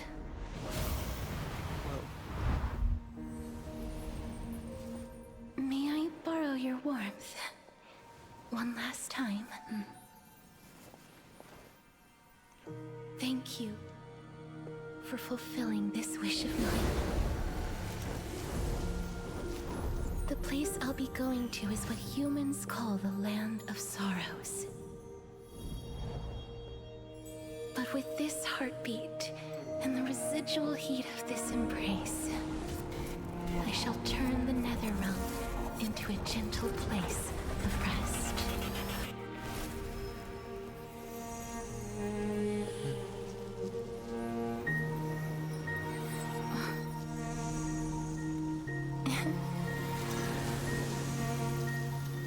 This embrace may be brief, but it's the proof that I once lived. Farewell, then. May we reunite in the new world. Wow. Presently in Akama. Okay. That grand and absurd performance was what you've been seeking your whole life? Grand and absurd performance. I gave up everything in search of truth. And it culminated in this very moment. You, on the other hand, performed as I expected. You did not hesitate when you saw the chance to attain power. It's as if you... Crave power, like a fly craves rot.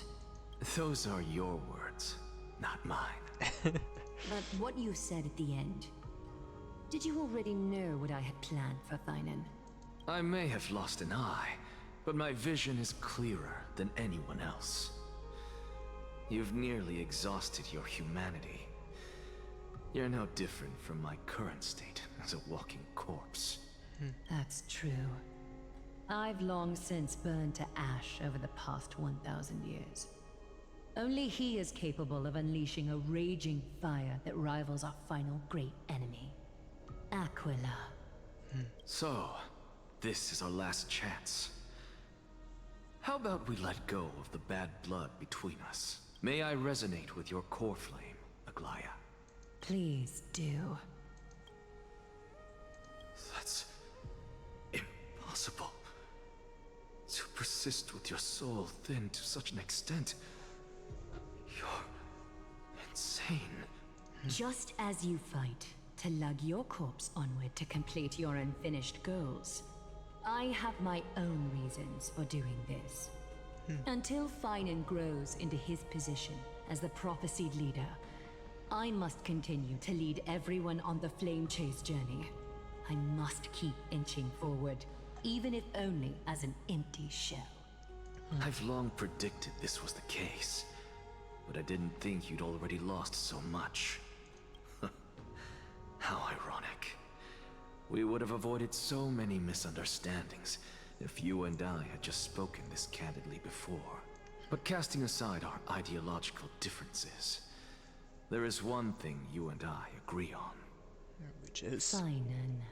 Yes. He was born to be a hero.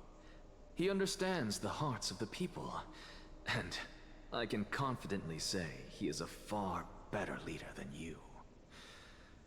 Only he is capable of fulfilling your mission. Sadly, he is a man cursed by Nestia. But by my estimates, his horribly elaborate sense of style should not impede Aranova. His horribly elaborate sense of style. Congratulations are in order. We found common ground at the very end of our destined paths. When you put it that way, it makes me want to take back what I said. Aglaya, we're back. Nope. And by we're back, he means himself, Trailblazer, Danhong, and, what's your name? Come welcome our great hero reborn from the ashes. I hope he didn't hear your earlier assessment. It wouldn't be the first time I criticized him. A man should be aware of his own shortcomings. And more and sail away from the core flame of death. What was the other achievement I had earlier, too? Yeah, wow, we've got 3 different things. Fairy souls with a rust-covered boat. I said colored boat. Let's carry her into the world. It will carry her to the underworld. Feet netherwing relics. Law is the crown of peace. Citizenry will vote to decide the future of Amphorius.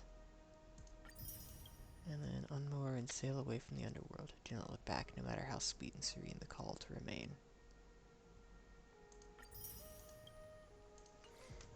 I wonder if I had walked away, would that have been like a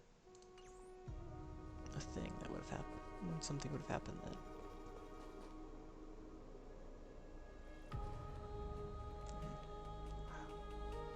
Just looking at this, it's kind of interesting. I'm to see. gladdened. Oh, dang it. But I don't see Castris among your number. It looks like she not only helped me prove my theory, but helped you fulfill your mission as well.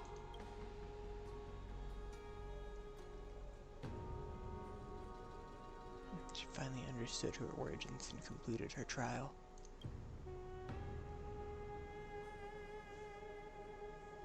She might not have been able to change her fate, but she still wrote the final verse of her epic herself.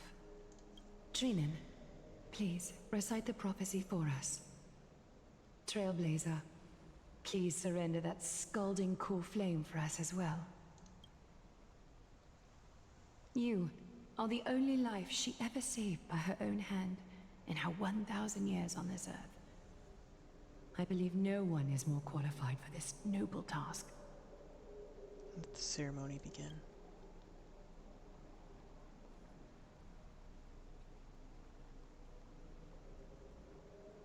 O gods who have returned, and gods who are still watching, today we bring you a soul laid bare.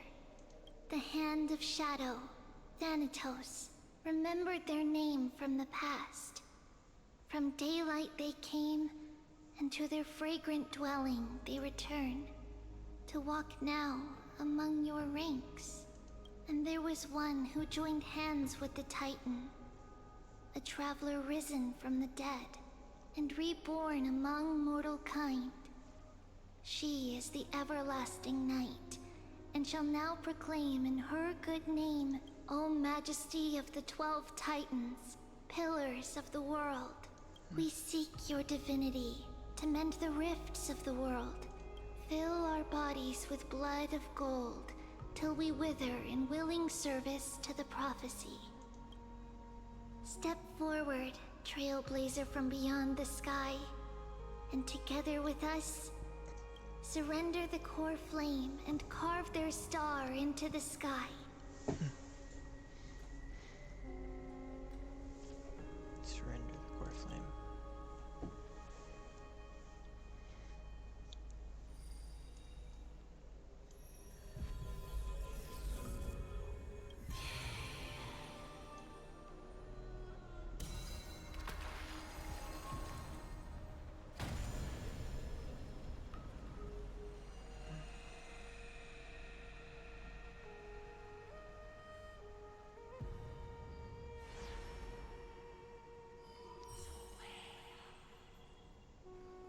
A constellation for death. For life and death, to be more precise.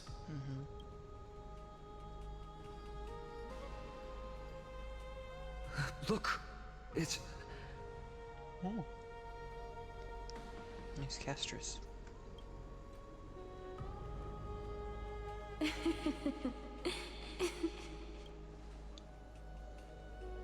Is that Castris? No, it's only a divine echo. I think she's here for the trial.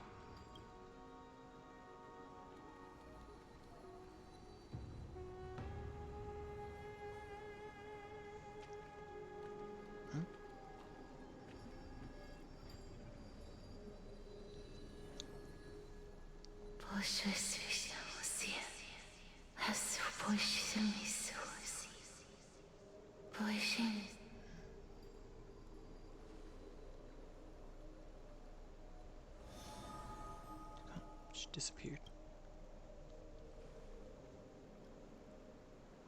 What did she say? That's the language of the Titans. Castorus... No. The Titan... They said... I have illuminated the cold shadow of death. Onwards. For your path to the future is bright and its flame eternal.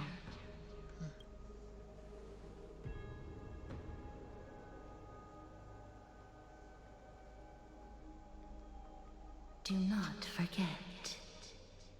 Someone's supposed to take on the... Someone's supposed to, like, take on the thing or whatever, right? She made quite a scene. I suppose it's my turn now. I won't stop you. Professor, you... What's with that look? You were present. So, let's get this execution over with. We wouldn't want to bring shame to Akima's divine laws or keep me from creating a new world. You never change, do you, Professor? I don't understand. If your theory is correct, you'll lose all memories of your past life once you become a Titan. So what's the point of becoming a god? Of course there's a point.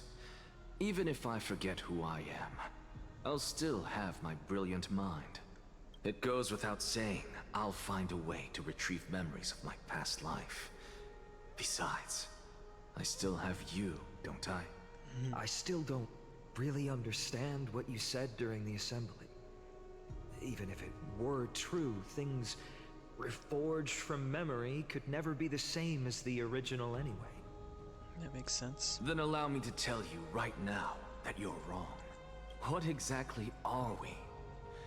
My answer is that the Chrysos heirs are the future Titans and vice versa. Of course, this answer only applies to us. So, what are we when it comes to regular mortals? The very essence of the world, our souls, are tiny invisible seeds that hold records of each person's memories of the world. And we are the buds that sprout from these seeds to grow into great trees. Is that what new sporism means? Interesting. Correct. Once our physical bodies are born, we become new extensions of the world. From there, we plant our seeds into someone's memories, and then scatter them into the hearts of countless people in the future. Just as seeds are affected by their environment, so too will our appearances differ across memories. But the partial memories we carry will always be the same, because that is just how the world is. To destroy our very existence, one must destroy the world itself. But we have someone who will still live on with his perfect memory. That person is you, child of Kefali. This is what it means to be the world-bearing Titan. So, carry everything of this world and live on. Don't disappoint those most precious to you. Don't disappoint Lady Goldweaver, and especially, don't bring dishonor to my theory. Anaxa, I swear to you, I'll lead everyone to our reunion in the new world. Good. That is all I have to say. Farewell, everyone. May we meet again in the next life. Farewell, great performer. May Circes safeguard your thoughts. Salute him in the same way. Circe, safeguard your thoughts. Are you satisfied, Honorable Titan? Very. I hereby swear I have borne witness. Anaxagoras of the New Sporists and the Grove of Epiphany has successfully overcome the trial of reason. Thus, I shall confer upon you these words. You shall transcend the peaks of purity and return to corruption and hardship. Oh, so that's a god's prophecy. It sounds like you just rephrased my past, present, and future. Ah, Circes. Cersei's. Is that all you've got? Well, you've already transcended the peaks of purity, and you were never the type to give me any leeway.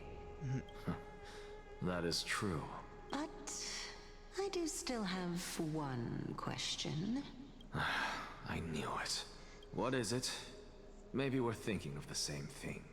As you've so boldly stated, we and the world itself live on through the memories of others. If that is the case, whose memories did the very first new spore sprout from? That's an excellent question. How should I know?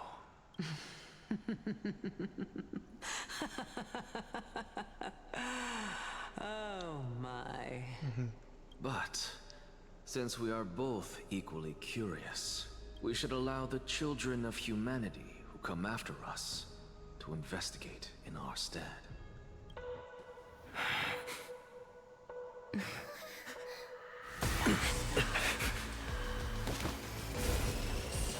Rejoice, Cersei's. I sow the seeds of suspicion in the new world with your soul! And now, the objective is complete. That is all. Wow. Thankfully, she's still alive. Oh. We're back to this. I was not expecting this. But also... Oh, right, yes. March 7th is here. Her version in her six phase ice, I think it is. I think that's what it is, right? Sounds right. But thankfully she's still alive. Okay, yeah. It is good to see that there is more to this. Oh yes, he Was March 7th also in this condition when she was first rescued by the Express? Her condition was very similar. It's just that at the time, the Express did not have a memo keeper who could diagnose her condition. But she still woke up naturally. Looking on the bright side, that might happen this time as well. When March awakened from the ice, her memories were completely wiped clean. I want to prepare for the worst and prevent something like that from happening again.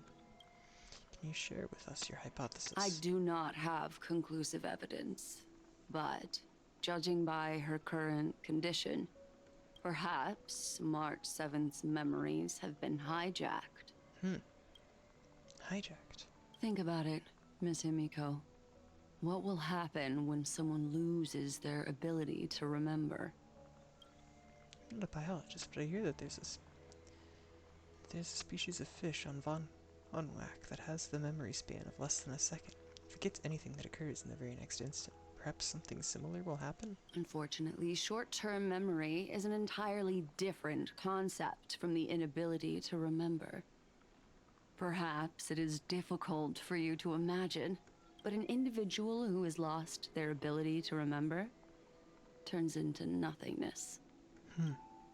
Nothingness. The belief of the Garden is that everything in this universe can be interpreted through memories. This is the driving force behind the continuance of this path. Interesting. The past is made up of memoria, while the future is a possibility that will eventually be converted to memoria. But the present, it doesn't really exist, and it's only an abstract expression. Interesting. Therefore, when a person is affected by the path and loses their ability to remember, their physical form will also be affected. These ice crystals are a manifestation of that. Miss Black Swan, there is one thing that I haven't looked into deeply until now. You've guided us to Amphorius, but refused to tell us your true intentions. Collecting memories is simply not a convincing answer. Is Miss Himiko suspicious of me? I mean no offense. I am merely speculating, but I'd appreciate your honesty if possible. In other words, now is the time for me to prove my innocence. That's not a problem, of course. The true reason behind my intentions is that Amphorius holds special significance. For some memo keepers of the garden with extremist views, it is a perfect example. Perfect example. A world that can only be seen through the garden's mirror means that memo keepers have the right to keep the world in their private collection. If those Pathstriders of Remembrance were to uncover the secrets of Amphorius first, they might unleash their wild ambitions and remodel more worlds into a similar form. Oh, doesn't sound ideal. So the reason you did everything you could to convince the Express to come to the Star Zone is just to uncover the secrets and foil the plans of these people. I chose to remain quiet before, because I did not want to involve you in the garden's internal conflicts. Remodeling a world is no easy feat. These extremists likely aren't just simple Pathstriders. Do they wield the powers of Emanators? You can be even bolder with your guesses. The people that I'm talking about, they aren't just individuals. They are an organization that has already attached itself to the pinky finger of Fu Li. Could they be the ones who hijacked March 7th's memories? I cannot be certain, but at the very least, they are capable of doing so. I am deeply sorry about what has happened to March 7th, but the deal that I propose still remains a fair one. Amphorius is still an excellent destination, and investigating further might allow us to uncover the truth behind the accident. Miss Himiko, the wisest choice right now is for us to continue cooperating. Oh, what's wrong? Let me take back a part of what I said just now, Miss Himiko. Although we indeed struck a deal, it seems like I have involved you in some unforeseen danger. Please accept my deepest apologies. Oh. Has something changed? It's Fu Li. Their gaze has just swept across Amphorius. Oh, heard us, POV. Oh, how interesting. I never expected a mere memo snatcher to be actually hiding so much inside her head. What's even more interesting is that the word Amphorius has appeared in her subconscious. This lady seems to be having fun. Is she usually like this? I like that seems to be having fun. She usually like this. It's hard to explain. Yeah, Herta is definitely an interesting and unusual individual. What are you two whispering about? Has it not occurred to you that I can hear everything clearly? Then why did you ask what we're whispering? It's like, then why did you ask what we're whispering about if you can hear everything clearly? Please pardon me, Madam Herta. Would you mind sharing with us what you've discovered? The ones who need help are the Astral Express. You will have to put up with my methods, even if they are rather unconventional. Fair. Let's get back to the topic. By using the fourth mirror, I rummaged through the brain of this memo snatcher and learned a good deal. Yeah? Not only does this person know of Amphorius, but there are also many memo keepers who are interested in the place. Oh, yeah? I searched through her consciousness and found the following terms: the Eternal Land, the Rejected Land, and the private collection of the Garden of Recollection. It seems like Miss Black Swan is indeed hiding some things from us. Since I'm not able to find any useful clues from the outside, why don't I personally visit this mysterious Amphorius? You're planning to head to Amphorius yourself? Yes, but not in the flesh like you all foolishly did. See these Herta mirrors? With them, I can project my data spirit entity to any corner of the cosmos through spatial warps, without even needing to leave my room. Well, that's pretty useful. But of course, these corners of the cosmos must be within the coverage zone of inter-astral peace communications. After all, This is collaborative technology. I see. You do seem like the more indoor type. I half expect her to be responding to scanning in some way like a, what is that supposed to mean? Although that star zone is not within the network of the IPC, the Express itself can serve as a signal station. Come, give me the astral chart coordinates. Then, sit back and enjoy the show. I'll choose the astral Express's coordinates with the Herda.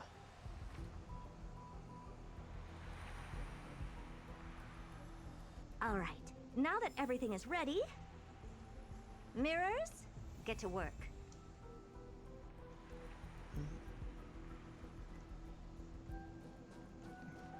I can talk to Sunday. It's fun. Okay, let's see Thank you, Madam Herta. Companions are the lifeblood of the Astral Express. When things are settled, we will repay you for all your help. Well, this young man sure is courteous. Where's the Sunday? Madam, watching you work has been an enlightening experience for me. It's hard to imagine that an outstanding scholar like you could maintain such a relaxed manner most of the time. Your calm and collected nature is truly a trait that I should learn. This brat. Why does everything that comes out of his mouth sound so snarky? Why does everything that comes out of his mouth sound so snarky? You know, I don't blame her for thinking that. First mirror, input the coordinates. You'll be in charge of the spatial warp. As you command, Madam Herda. The preparations are complete. I wish you a pleasant journey ahead. Second mirror, prepare for the thought refraction. There's still some distance from the Astral Express to the Amphoria's celestial body. You're in charge of sending me over. This time, raise the power to the maximum. Don't be stingy. Oh, okay. I won't fail the mission, Madam Herda. Third mirror, you're in charge of generating the data spirit entity. I'm happy to help, Madam Herda. What kind of appearance are you planning to use this time? Good question. Let me think. Forget it. Just use my own appearance. There's no one there that'll recognize me anyway. As you wish. Trailblazer, Don Hung. Man. Okay. This makes no sense, but look, there's a trotter wandering around. I can't help myself. Glimpse the unknown. Time to twirl. This would be good rewards for beating them.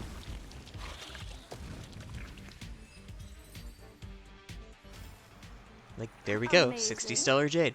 But then again, it's me we're talking about. Back to the first mirror.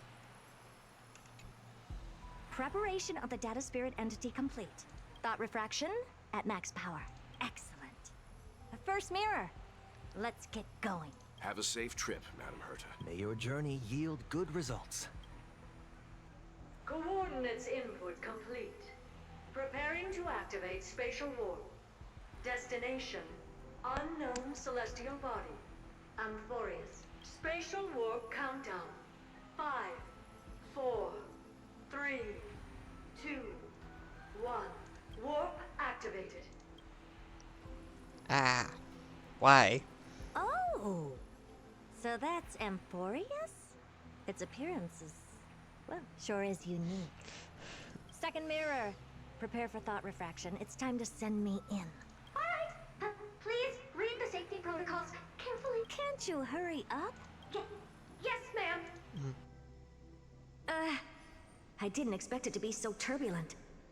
I should have asked the second mirror to use slightly less power. What a magnificent sight. Is this the entrance to Amphorius? Let's see. Perhaps I'll be able to find a way in. Interesting that she ended up here, of all places.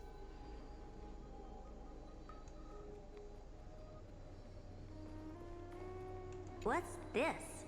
A statue? It's ugly. I don't like it. Well, that was funny.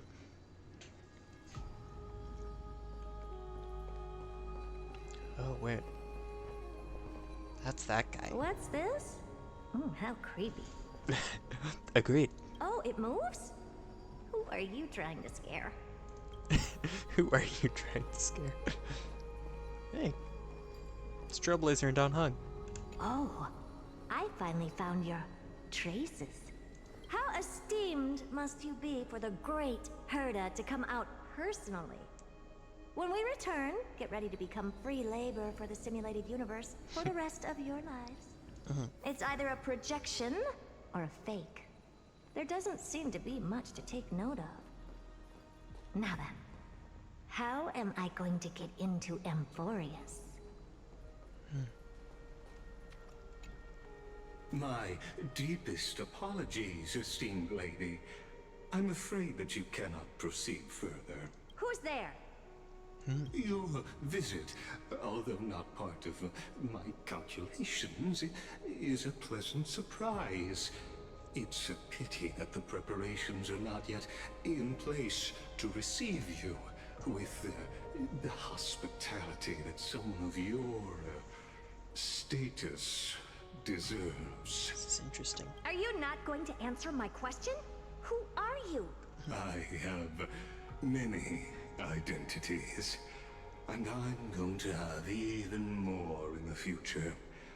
But if you just need a form of address, you can use my common alias, Lycurgus. Lygus. Lycurgus. Or Lygus. All right, Lygus. But you can't possibly think that I'm just asking for a name, can you? Regrettably, I do not have the authority to share more information. However, standards are always flexible. While not violating the ultimate agreement, I'm able to disclose this piece of information. As you thought, this is the entrance to Amphorius. Now, please, kindly turn back. Amphorius is not a world that you should be involved with, regardless of what kind of magnificent achievements you have accomplished. This place will not open its doors so easily. You seem to understand me very well. Then you should know that I have no reason to listen to you. Your reaction is completely within my calculations. Despite my long years as a watcher, it seems like my assessment of human nature still remains accurate. From you, I'm able to sense a beautiful desire for knowledge. But my answer remains unchanged. Madam, it is with the utmost goodwill that I suggest you return to where you came from. Let's assume for a second that I'm not so well-mannered, and that I insist on uncovering the secrets hidden behind you, Mr. Lygus. How do you plan to dispel this notion of mine? Within the scope of the ultimate agreement, there are 178,244 logic chains at my disposal to convince you. That's a lot. After filtering through them, I have determined that I only require 3 to attain the results that I desire. Oh? I'm all ears. First, for reasons that cannot be disclosed, Amphorius is a completely isolated celestial body. Apart from me, no one else will be able to help you enter. That's not a good argument. Second, if your plan is, as you've alluded to previously, to force me into cooperating by showing hostility, do know that, just like you, I have basked in the gaze of the erudition. I stake my honor, and assure you that In the worst case scenario, our mutual destruction will be inevitable. So he recognizes the concept of erudition. This is intriguing.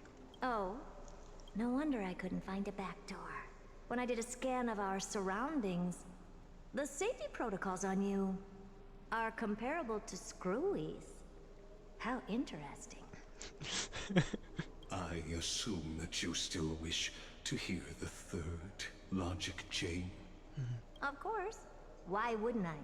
Third, even if you exhaust all your means and find a way to break through, you will surely give up once you understand the consequences of your actions.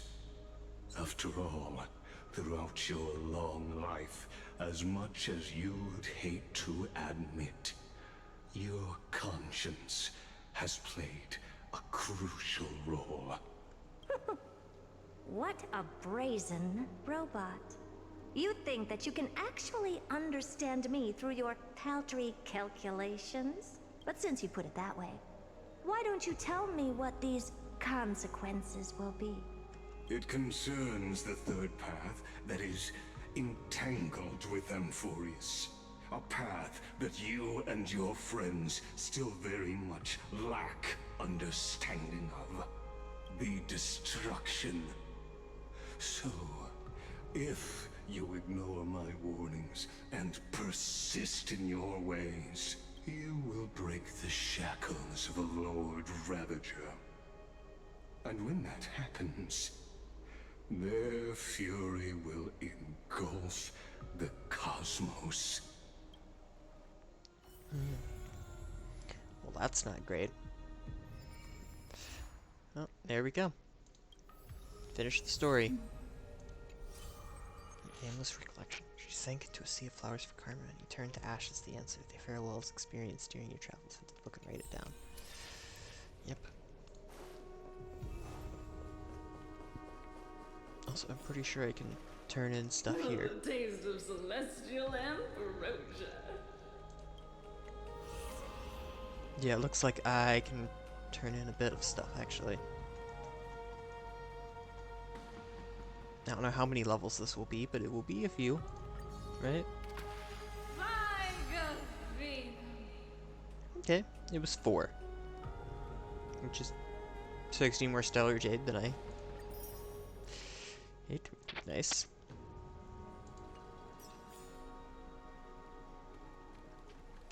It's very helpful. Oh. What's this? Oh, complete the Trailblaze mission, which is mirrored reversal. Pushes me up to level 16, which means I get to claim both of these things.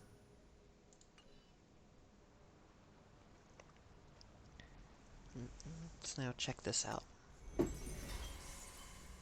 I'll make sure it was loud there when I lean back.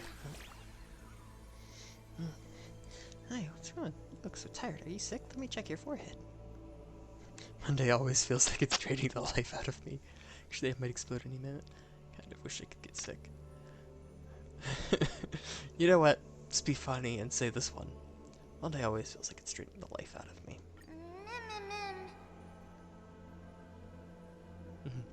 I see, it's been a rough day. If you pet something fluffy, it'll help you feel lighter. That's what people say. Want to give it a try?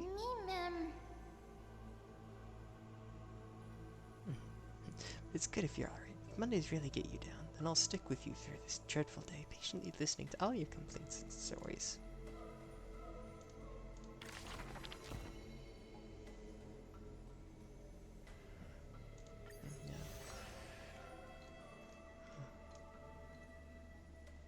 Nice, nice. 1, 2, 3 of those. Okay.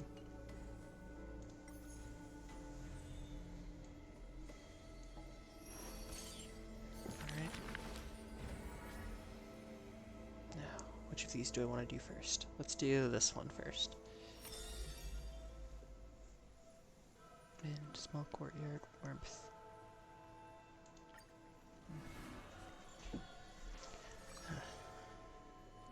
Hyacinthia.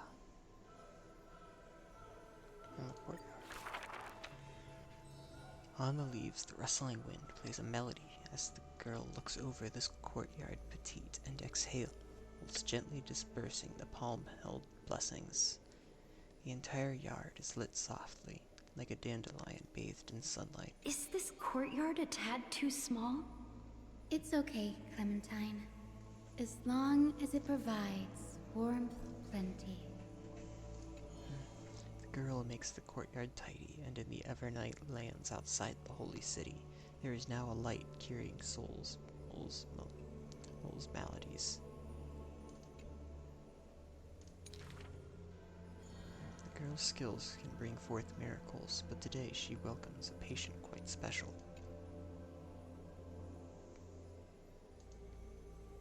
Oh. Welcome to the Twilight Courtyard.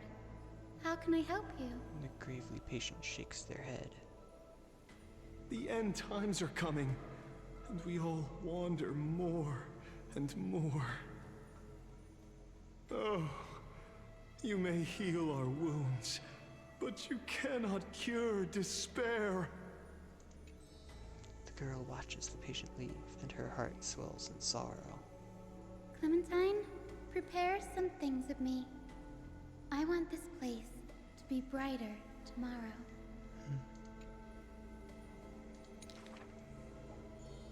The red-haired child takes the girl's hands. Long time no see, Hyacinth. Are you here in Akama for a visit, or do you need help from us? The girl recounts her needs. I want some shining things, even if they're considered junk. Multicolored paper bags, crystal clear glass, cottons variously dyed, and jingling wind chimes.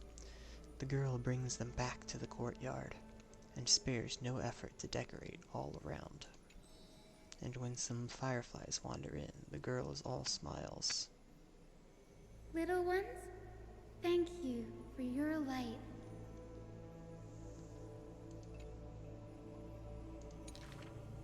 The patient returns here and opens their eyes wide. Multicolored dreams on the rooftop now reside, and the lawns contain the sweet whispers of sunlight. A soft breeze passes with no hint of cold, only serving to wake the playful chimes and ocarinas of delight. Wow, there's light everywhere. What a warm place. The news is soon spread by the grove, and people with empty hearts visit in droves. The girl prepares candies and tea, and listens to every visitor's complaints. People say there was once a star called the sun in the sky, but now that star is no longer there. People say that Aquila took away the world's light, but they still left behind a heart bright to illuminate this happy dream in the night. Like the blizzards in the month of Morhurning doth calamity fall, burying warmth in dawn's calls. Orderless tides swallow up the grove of reason, and that tiny healing haven is also extinguished, broken, and barren. When the girl, far from home, hears of such grave news, the wind brings to her a moment of confusion, but it also evaporates the tears that briefly sparkle into being, and the girl still smiles brightly and happily. Bright and happy, not brightly. Soon the people of Akama see once again the girl collecting more pieces and tokens, wanting to rebuild that pure haven. But she never realized that wherever she stood, she herself was that holy courtyard, that light-filled haven.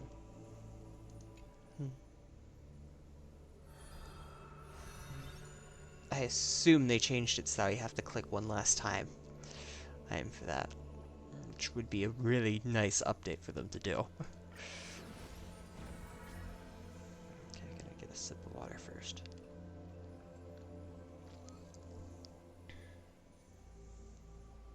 Okay, Castros, no. Blame chasing people, those forgotten stories is written. Okay.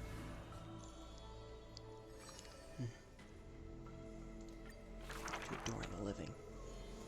Born with an evil curse, her hand dips into lethal cinnabar and white lead to personally decorate the faces of the dead. Her skills are said to bestow beauty on anyone, even transforming their appearance completely.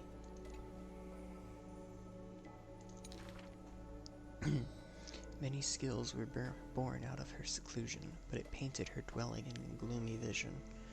Only select few have set foot in this mansion, and the thief and the weaver were two such lucky persons.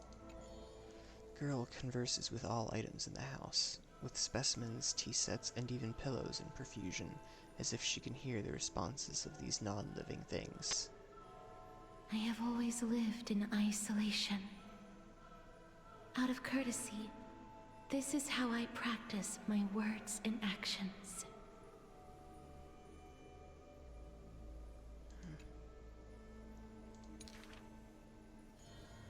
It is hard to believe her explanation.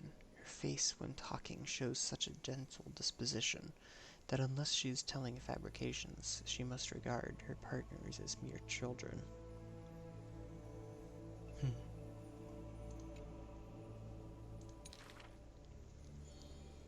People pass these rumors down. Within the area of her encirclement, all things became frozen, escaping time's increments. It is an exaggeration, that is certain. People only found an ancient lion's head in battles ruined in armaments. Those words are true. The head itself was nearly dead. Though they won in fierce battle, the warriors were powerless to turn the tide. It was the embrace where death dwelled that gave early release from their pain.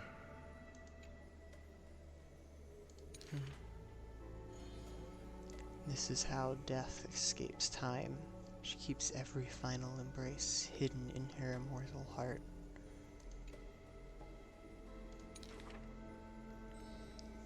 Out of her numerous works, butterflies and flowers often stand out stark. Ignite them and you can almost hear the maker's remark. Even in death's silence, her sound can still be heard. It is a gift greatly treasured by the maiden. Few have the honor to be graced with such work. Only one has the heart to burn such a gift, and the reason she gives is rather far-fetched. I must peer into all fates unknown. Interesting.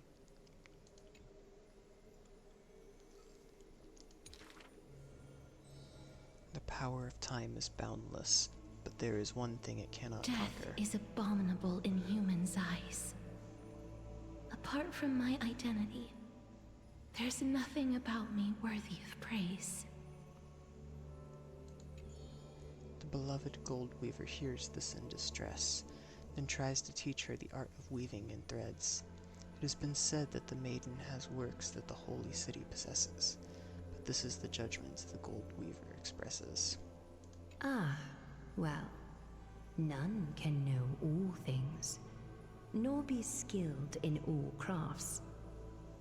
Her works are too early for the living to comprehend. It's interesting.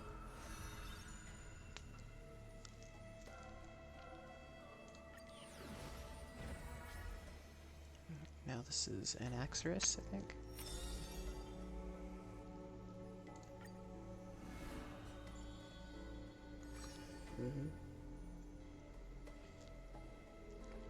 Or Anaxagoras. Scarred, not the broken. This is a tale buried in history. One day, a student, elated in victory, dashed around the grove's territory. I saw the spell the professor carved on his body. The youth with white hair was beside himself in joy. It must be a power most secret. A means for one man to stand against 1,000. That spell was rare indeed, for it was a secret way to overturn a cart of hay.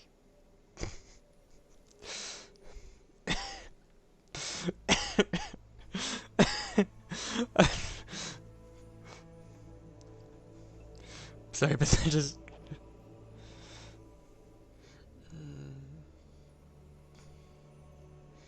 Okay, that... Sure. Alright. The scholar was still a mortal body, as yet to snatch life from death, or to reforge a new flesh through a god's remedy. Various minute tricks and parody, he studied them all, crafting schemes oh so busy, for everyone knows he wishes not to use the divine power that is his, refusing rightful custody.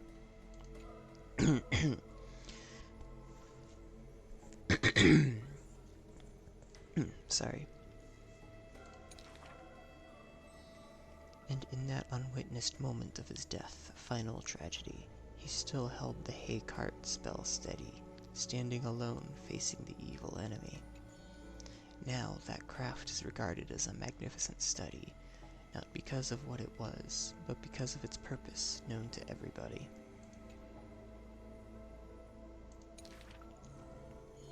In fact, he once crafted miracles, forging silent servants using soil as vehicle. Though no sentience, they do their job without obstacles, rivaling Titankind in spectacle. However, one day he suddenly changes his tune. Creation is the Titan's work, and slavery is the Titan's manacle. When imitating divine evil, there's no need to invest reason, most pinnacle.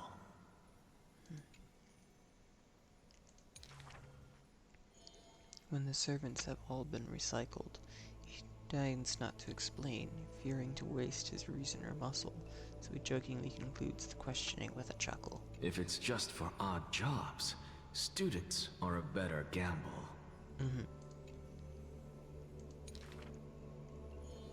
The way he addresses himself comes from elsewhere, an imitation of a divine machine with some flair.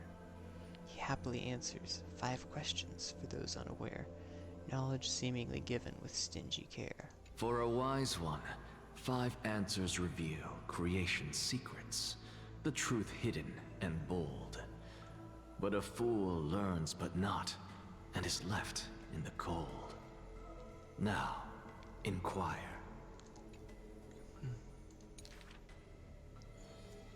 That is in fact the scholar's crafty snare. He hides the answer he seeks behind questions posed by those unaware, doling breadcrumbs as bait to lure and compare whether the inquirer may be worthy of his wisdom to share. The scholar never looks at laws and measurements, ignoring the flow and shift of time's passage, and uncomprehending students gossip in eager regiments. He is panicked by the flow of time, for his work is yet done, yet to implement. This man is too arrogant, and he intends to desecrate Orynyx's accomplishments. Wow, they messed up that. Why, obviously to drag out class time is a statement. The student's answer seems rather adamant. He is panicked by the flow of time, for his work is yet done, yet to implement. The stubborn assistant interjects in a rare display of testament. This man is too arrogant, and he intends to desecrate Orynyx's accomplishments. And the passing sage from another school brings admonishment.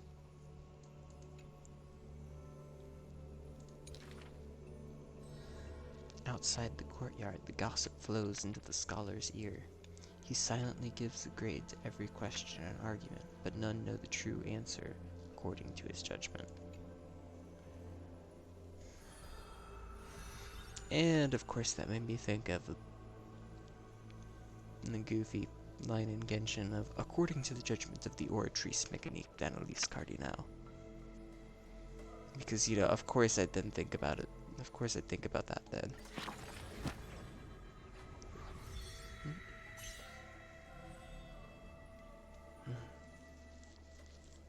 Wow.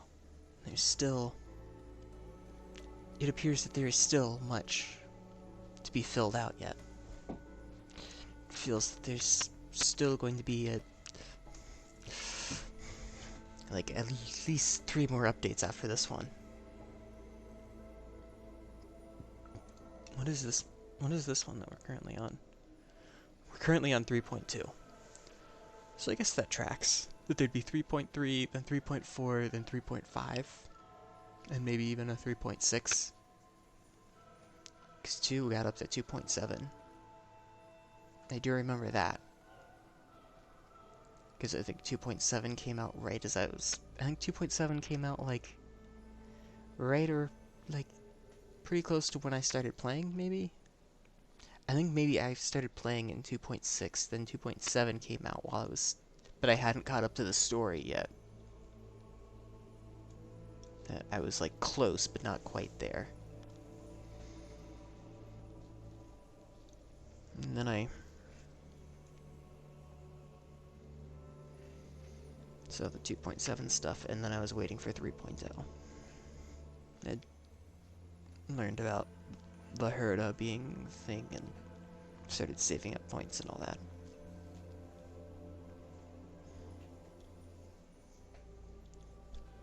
Because when you're just playing it on whenever free time you have, you can play through it a lot faster than if you're only doing it when you're comfortable streaming.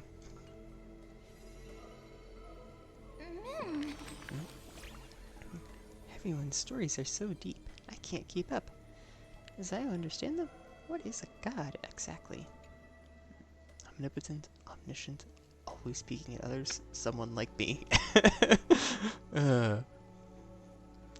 I mean, this name, as I pronounce it, of Zyle. Oh, this avatar is definitely, like, supposed to be a particular character. Here. It's based off of, an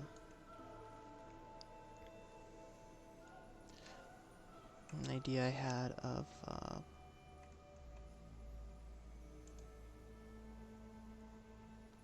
like,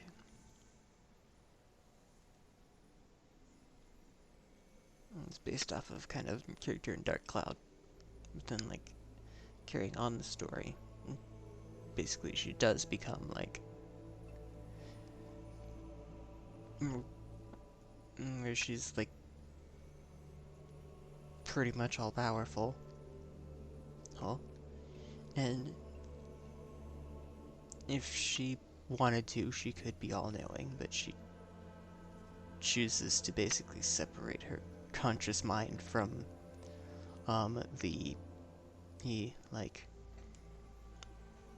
knowing everything that has and will everything that has happened, is currently happening, and will ever happen, and in all the possibilities, it's like in, like, all the different possibilities of what could happen. That mind. So she would say someone like me, for sure. But what is a god exactly? Let's go with omnipotent. Sure.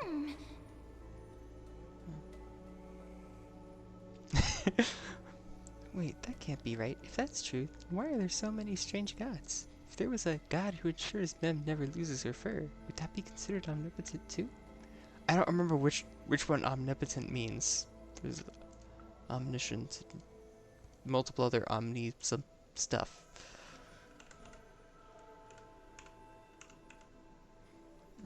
Okay, omnipotent. One who has unlimited power or authority when ready. Okay.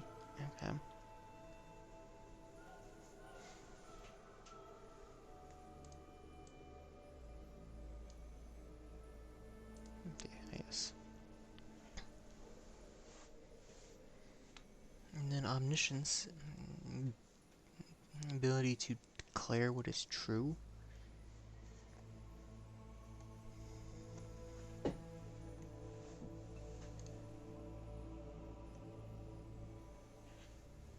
Being all-knowing.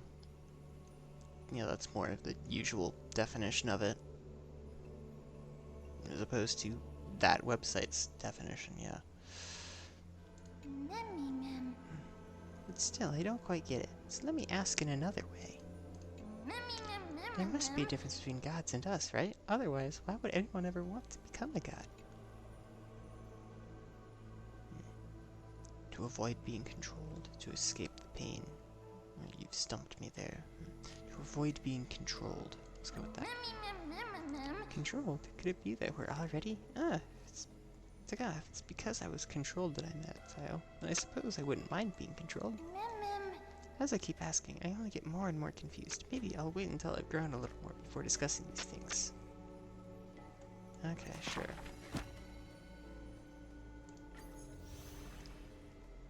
Alright, you didn't need to scroll down there. Okay, cool. I got those 3 at least for 120 stellar jade. And over here... Oh nice, I can claim another one. Another 20 stellar jade. Oh, and there's still one more here. Well, I can do this again. Whoa! With all these other characters here.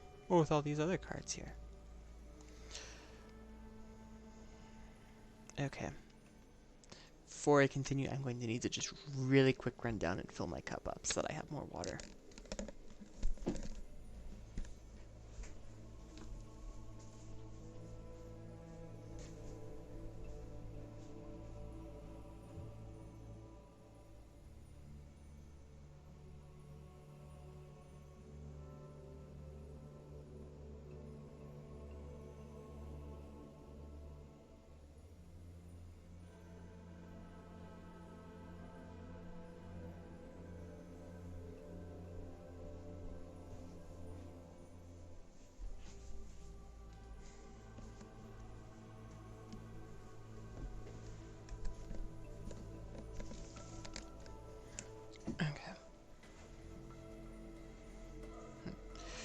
Alright, let's go with Cypher here first. Ooh, Lying Cat's Travelogue. Cyphera. Interesting. A thief tells a few stories. The first story is titled The Golden Apple. It doesn't have to go to the fairest. That city is named Paphos, where the golden light of Nestia shines. The golden apple tree sits in the city's middle. Only the fairest can pluck its apples.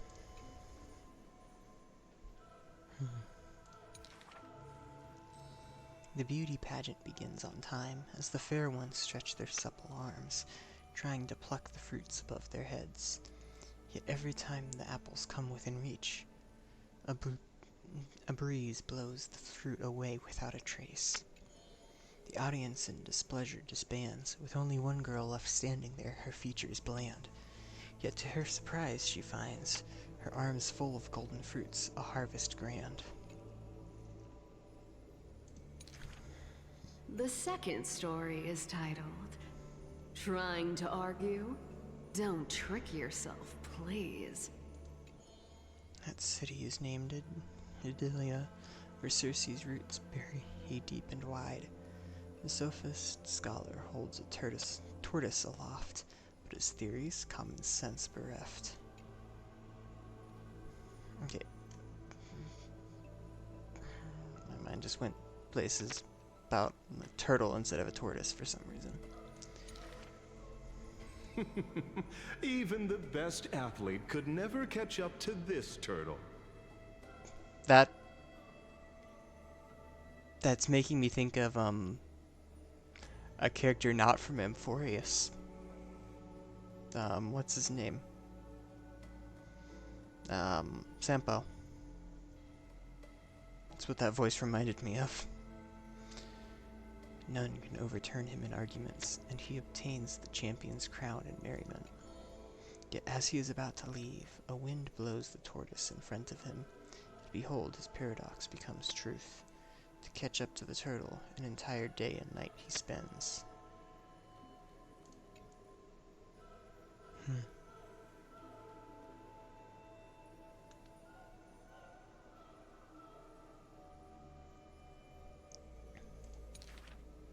The third story I will tell is titled A Competition in Trickery. Who do you think is the Grandmaster? That city is named Dolus, where even Zagreus was once tricked. Ooh, wow. King promises to reward the perfect lie, wishing to recreate the deceit of the Titan, his grand feat. I think the world is a gourd. In truth, we are all already dead. The liars take their turns in the challenge, but no one pleases the king. Yeah, because those both sound more of like a... what's the word? Oh, come on. I should be able to think of the word. Frickin' Muppet. Conspiracy theory. Those both sound like conspiracy theories. I was about to try and see if I could search it in Google. And I thought of it. With a gust of wind, the girl emerges before the king's face, and when she leaves, she already has the king's promised gold in the pouch. The others are curious as to what lie she raised. Zagreus can only tell lies. And I am Zagreus. Who?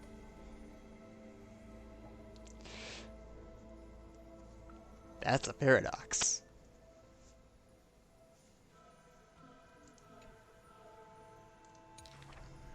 The fourth story is called You Like Money. Good. But you must pay the price.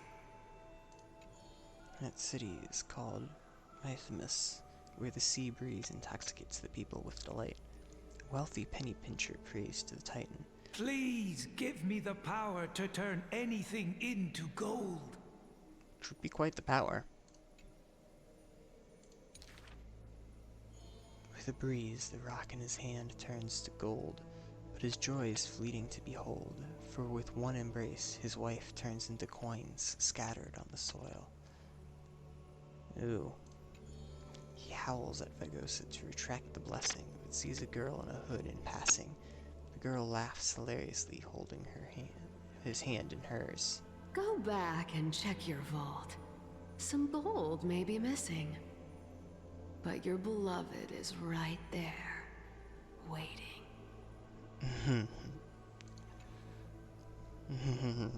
Okay, that was dumb. Cyphera, you took another long journey. And we want to hear your fun stories! The girl with the hood dangles her feet in the bath as 2 coins dance and fly between her fingers. Basically, I visited 4 places, tricked them to my heart's content, and came back fully rewarded.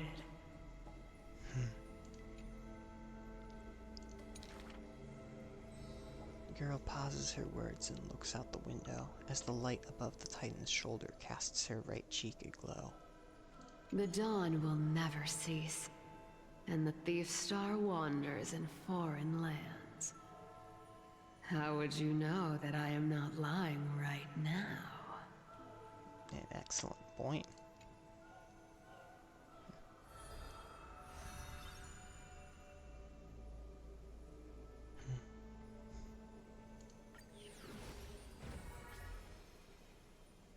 And cast stress again. With a heart unwithered. To the dead, when she bids her farewell, she casts the slate into the fire and acts futile. I have never heard of lands with such customs. At this time, something drizzles down the slate, full of colors, seemingly tears for the reaper of chills. Turns out the slate is inscribed with poems, and every phrase is diligently colored with skill. Before people pass away, I write down these poems. That is the limit of the girl's answer. She only responds with silence for requests to read these poems.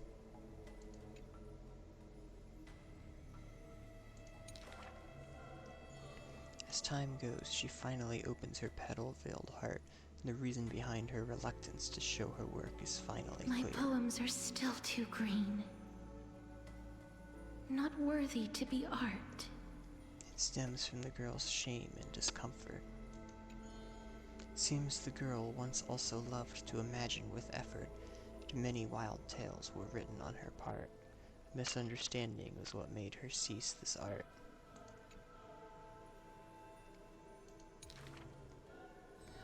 It was a pair of arch-enemies who gained fame in the war. One of them burst into laughter after reading the girl's poetic words. He and I clearly wish to kill and tear each other apart.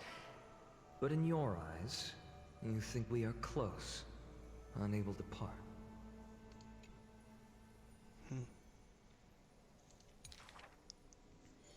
She did not write poetry as a pastime. It is said that she left great works under hundreds of names. In different times, she even criticized her previous beliefs, making her identity even harder to assume. Still found her weakness after many twists and turns. No matter how fickle her thoughts, she never lost faith in those words regarding the value of fragile mortal lives. She is heartbreaking and enchanting. She is the fingertips of death and the ghost of love and poetry.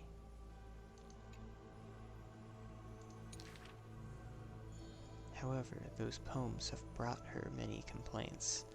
Poems that her hands composed all lack an ending of any kind, and the Maid of Death has no desire to continue them. This is truly difficult to write. The girl excuses herself. My duty is to lead the living to the end. I cannot think of a fitting end for a poem to the dead.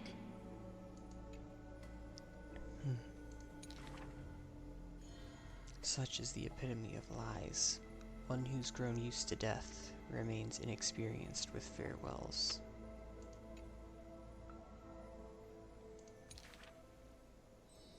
Therefore, I extend her an invitation in this story belonging to herself. She can leave an ending reserved only for her. What she brings is not only death. She thus replied when we first met. And when we meet once again for the last time, she again deliberates over this closing statement.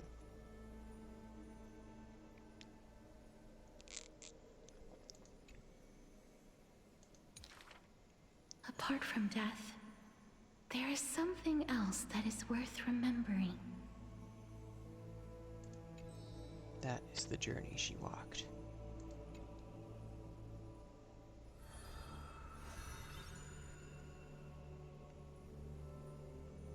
Oh, interesting. 1, 2. Huh.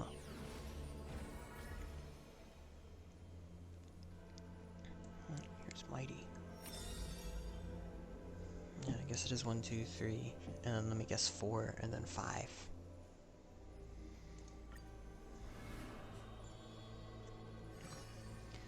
Ascension of the Lone God Slayer. To die for glory is not eternal sleep.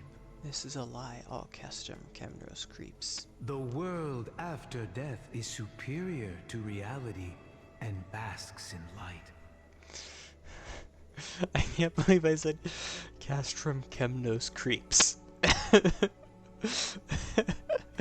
was so silly of me. No, this is a lie all Castrum Kremnos keeps. There we go. I wanted to say that correctly. But such vague poems the Crown Prince would not easily believe.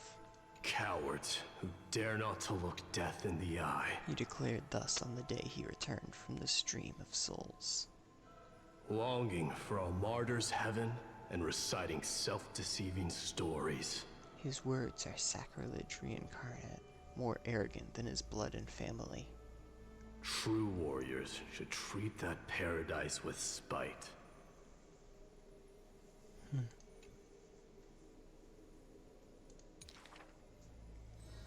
Many followers thus stop, no longer following his steps, for they feel this young man's words, compared to poems, are even more absurd. A body immortal equals not perfection. The man braved dangers endless, simply to seek his weakness. In his greener days, with more amateur skills, in crises Gracies where death denied him even after kills. He learned why curse is a synonym for blessing, for he saw that visage of terror at life's closing. The man seems unmoved when this past is mentioned, having braved death 9 times. He who was once lacking now excels at everyone else, still rising, above everyone else, still rising. Yet, when asked if he's still as ticklish as when he was a child, he does not answer.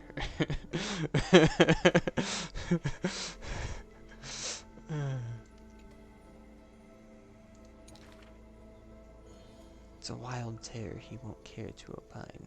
It's said that Castrum Kremnos has secrets divine, through which the king's power has passed, a one-man army by strength in their bloodline. Therefore, a traitor who does not inherit the throne is a king most infirm. As the protagonist hears these words, he refutes not, but openly responds. These are not rumors unfound. But will they matter if my deeds eclipse those of all other kings, achieving glory beyond?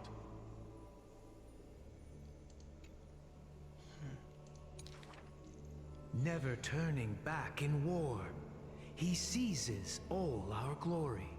That rumor in the war camp of fury often casts a shadow on the man's heart, indestructible and fiery. When campaigns become mired in terror, he sends his army to places safe and secure, yet alone he goes to fight, knowing death can touch him. How are you supposed to pronounce that? Ne'er? Is that what you're supposed to say? Seems stupid if that is, but what a Kremnoan detachment who follow him in livery. All die in bed, devoid of glory. They have their share of grudges upon death, but the man has no regret, none necessary. Your glory lies not in death, but in my hands.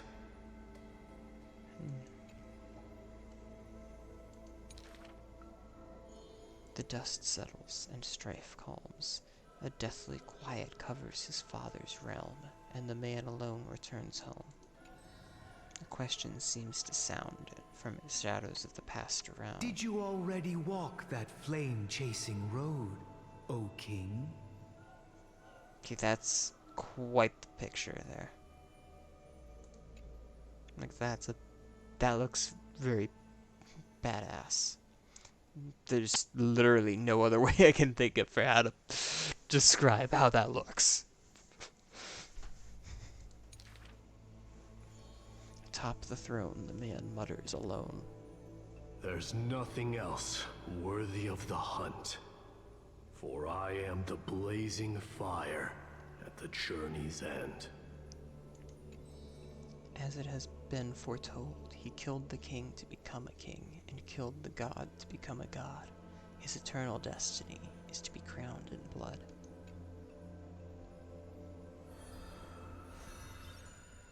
Wow. Last Prince Mightymouse.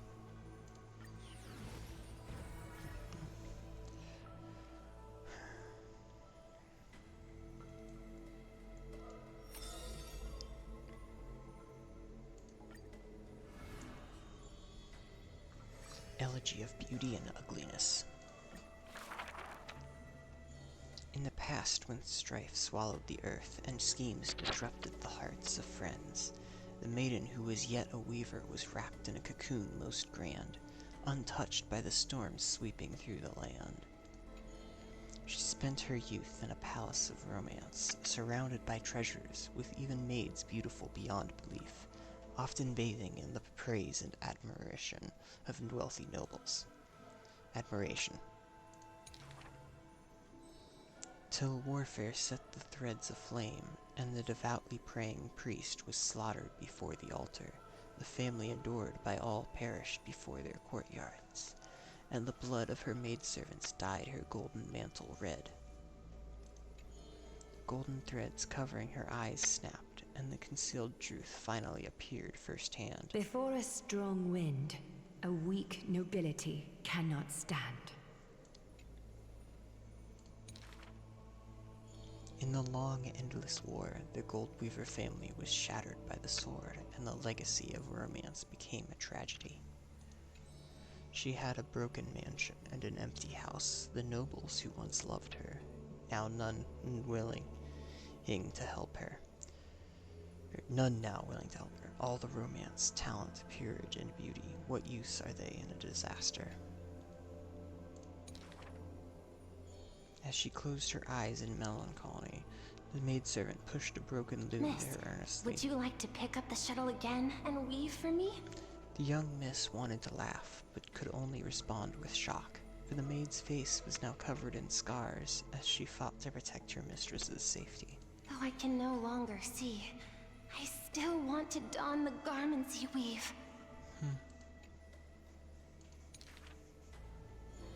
And yet, when she heard this, the desire to weave overcame her fears. Therefore, in the broken shadows of a house, the loom of romance moved once more. The garments were exchanged for copious gold, buying back her renown of old. Yet beside this mistress most noble, there was always a blind maid in tow, dressed in luxuries unfitting. As the weaver attended banquets, the praises of her youth returned. That majestic lady must be Nestia in the flesh. But harsh words also The joined. mistress's beauty is quite reduced by a maidservant, so unsightly. The maidservant apologized in embarrassment, lowering her head. My mistress, I have brought you shame. Yet her mistress brought her to the middle of the ball, having her garb garbed in the latest dress as the model. She now knew that praises and ridicule were both untrue, and that romance cared not for beauty of the face. The golden thread of gods exists only within. She is no longer that helpless girl. She already carries the god's authority and walks the hero's route, but she still cannot hold back the calamity of strife. The unsightly maidservant blocked the dagger aimed at the mistress's soul, and blood once again dyed red something she wove. That was the last time in her life.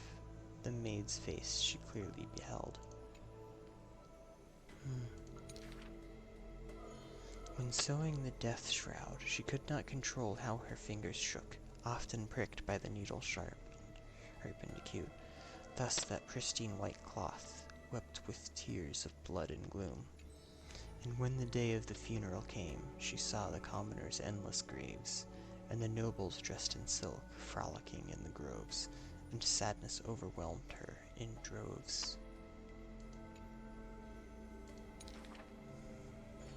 Is this the destiny unleashed for their act of chasing God's core flames?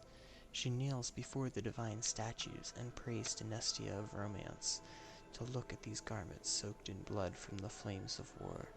Why are those that appear so fair in fact ugly in truth? Why do faces unsightly contain souls cut from noble cloth? Why can the blind see the light? And why do those with eyes only see night?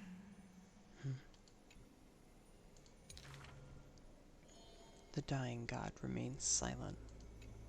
If you no longer have the power to see, then with my destiny, She grasps the burning core flame. I'll exchange for eyes that can see everything. Warm liquid flows for her eyes that now see all. In that instance, she is sure that she saw the manifestation of beauty.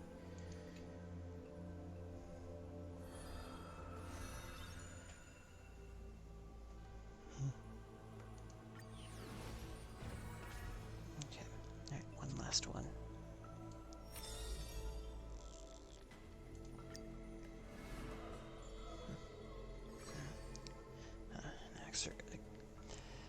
Anaxagoras, expose the divine. Do not make him your enemy, even though he may seem frail and weak. When a valiant warrior from afar assaulted the grove, he shattered their strength with only his eyes and pointing stick. He sent them running, cried cut to the quick. He may seem cold and unkind, but he sees through human emotions with just a peek. A student was troubled by love's trials and aches. With one sentence, he guided them away from heartbreak, letting destiny's strands weave a path to love and happiness's shape. All is science, and human wisdom knows no bounds. Both martial prowess and emotions are knowledge that can be found. He firmly believes that all things can be deciphered, barred to those who peek. Those that cannot be solved are not mysteries infinite, but only questions waiting to be answered, not obstacles bleak. For those who only protect themselves, the world cannot see their intentions. Sorrowful parting hours, the scholar refuses trifle matters. Isolated in a corner of his library, he fiddles with instruments of crafters. Colleagues suspect him of creating new blasphemies, while students believe him to be making new miracles of mastery. The curious ones gaze through the window, beholds, seeing a small wooden bird on the table, wobbling in comfort, swaying in the scholar's hand, an endearing cohort. I ask him, seeking his motive for this effort, but the scholar, usually so quick to retort, refuses to answer, seemingly coming up short. Creatures that through his hands pass, all change their functions, invoking wonder peerless. He once removed his hat as others witnessed, then walked on the hat over water with success. They also saw him light a flare, fearless, instead creating chilling cold air not so harmless. That bird was once a toy, and now his messenger, or perhaps still a toy. That is the magic trick of his success, and one of his teachings that he will profess. Nothing in this world is ever born fixed. The far-seeing must be far in thought. His teachings are like prophetic delight, yet he opposes prophecies with all his might. It's a time he refrains from looking back on, traveling all lands, chasing prophecies, trying to prove the priest's words were not unchangeable foresight. Countless times he exhausted his crafty sleights, wanting to rescue the doomed and resurrect rights, wanting to shame the prophesied heroes of magic and might, wanting to sway promised villains to a course more upright. Perhaps fate could not guess his goals, but it could trample over his plans overnight. At the end, all his challenges flicker out, but he persists still into endless plight.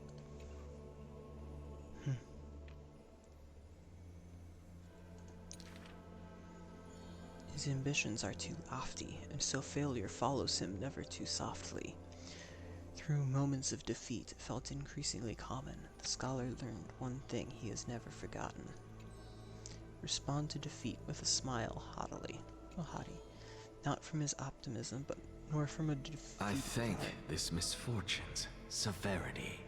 The laughter oozes with self-mockery, but is also full of a different emotion. If this road is easy to walk, then future generations will not praise my name in piety, says his ambition.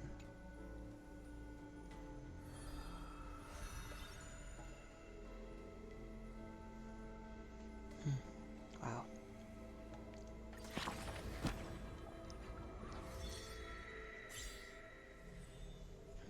Flame Chaser's path has been lit.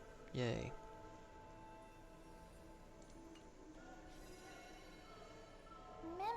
Yep, had a feeling. Cass, only at the very end did I realize she was nothing like the rumors. I'm really curious, is everyone like this, having a side that no one else sees? Was I all the same? I always remain just as I was when we first met. I too have quite a few different sides. I'm curious about your hidden side. We'll only know when the story's over. I'm curious about your hidden side. I've only just been born, so of course I don't have one. As even later on, there must be people who stay unchanged forever, right? But right now, I'm not really in the mood to dig too deep. Cass's story is stepping into the next chapter, and I can't quite explain how I feel. It's like sadness, but also like some strange sense of relief. If someone were to ask about us, how should we tell her story? Grace was just as warm as anyone else's. She did everything she was meant to do. Death couldn't stop her from loving. Maybe it's not yet. Her embrace was just as warm as anyone else's. You say that, and that's a trustworthy statement. I'd love a hug from her too. Future stories, then doesn't have to go out of their way to avoid any endings for my sake, okay? Even though every story has an ending, I still wish everything could start over again. Okay. Cool.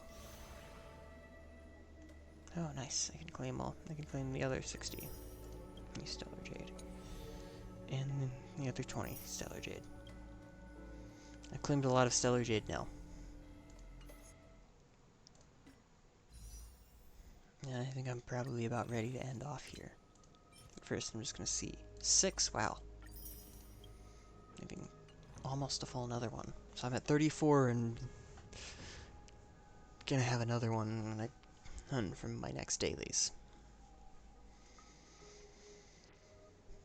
It's pretty good. I think I'll have 30. I think I might be able to get up to 37 holes before 3.3 comes out.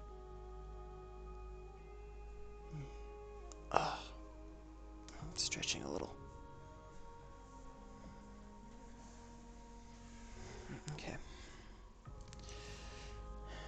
I think I'm probably going to end it off here. Might be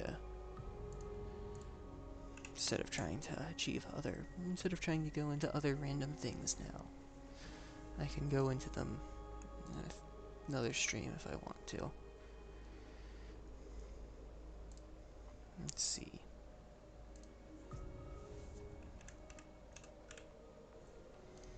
You might be streaming that I might want to tune into.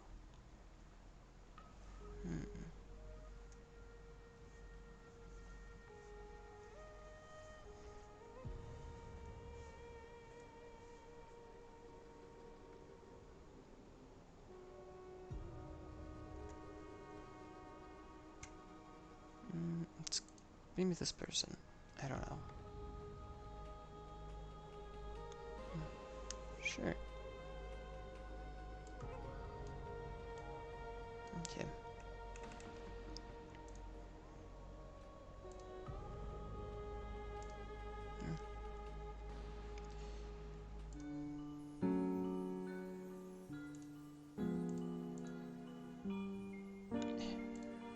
Nope, not the thing I wanted to bring up. I hate when I click the wrong thing. There we go.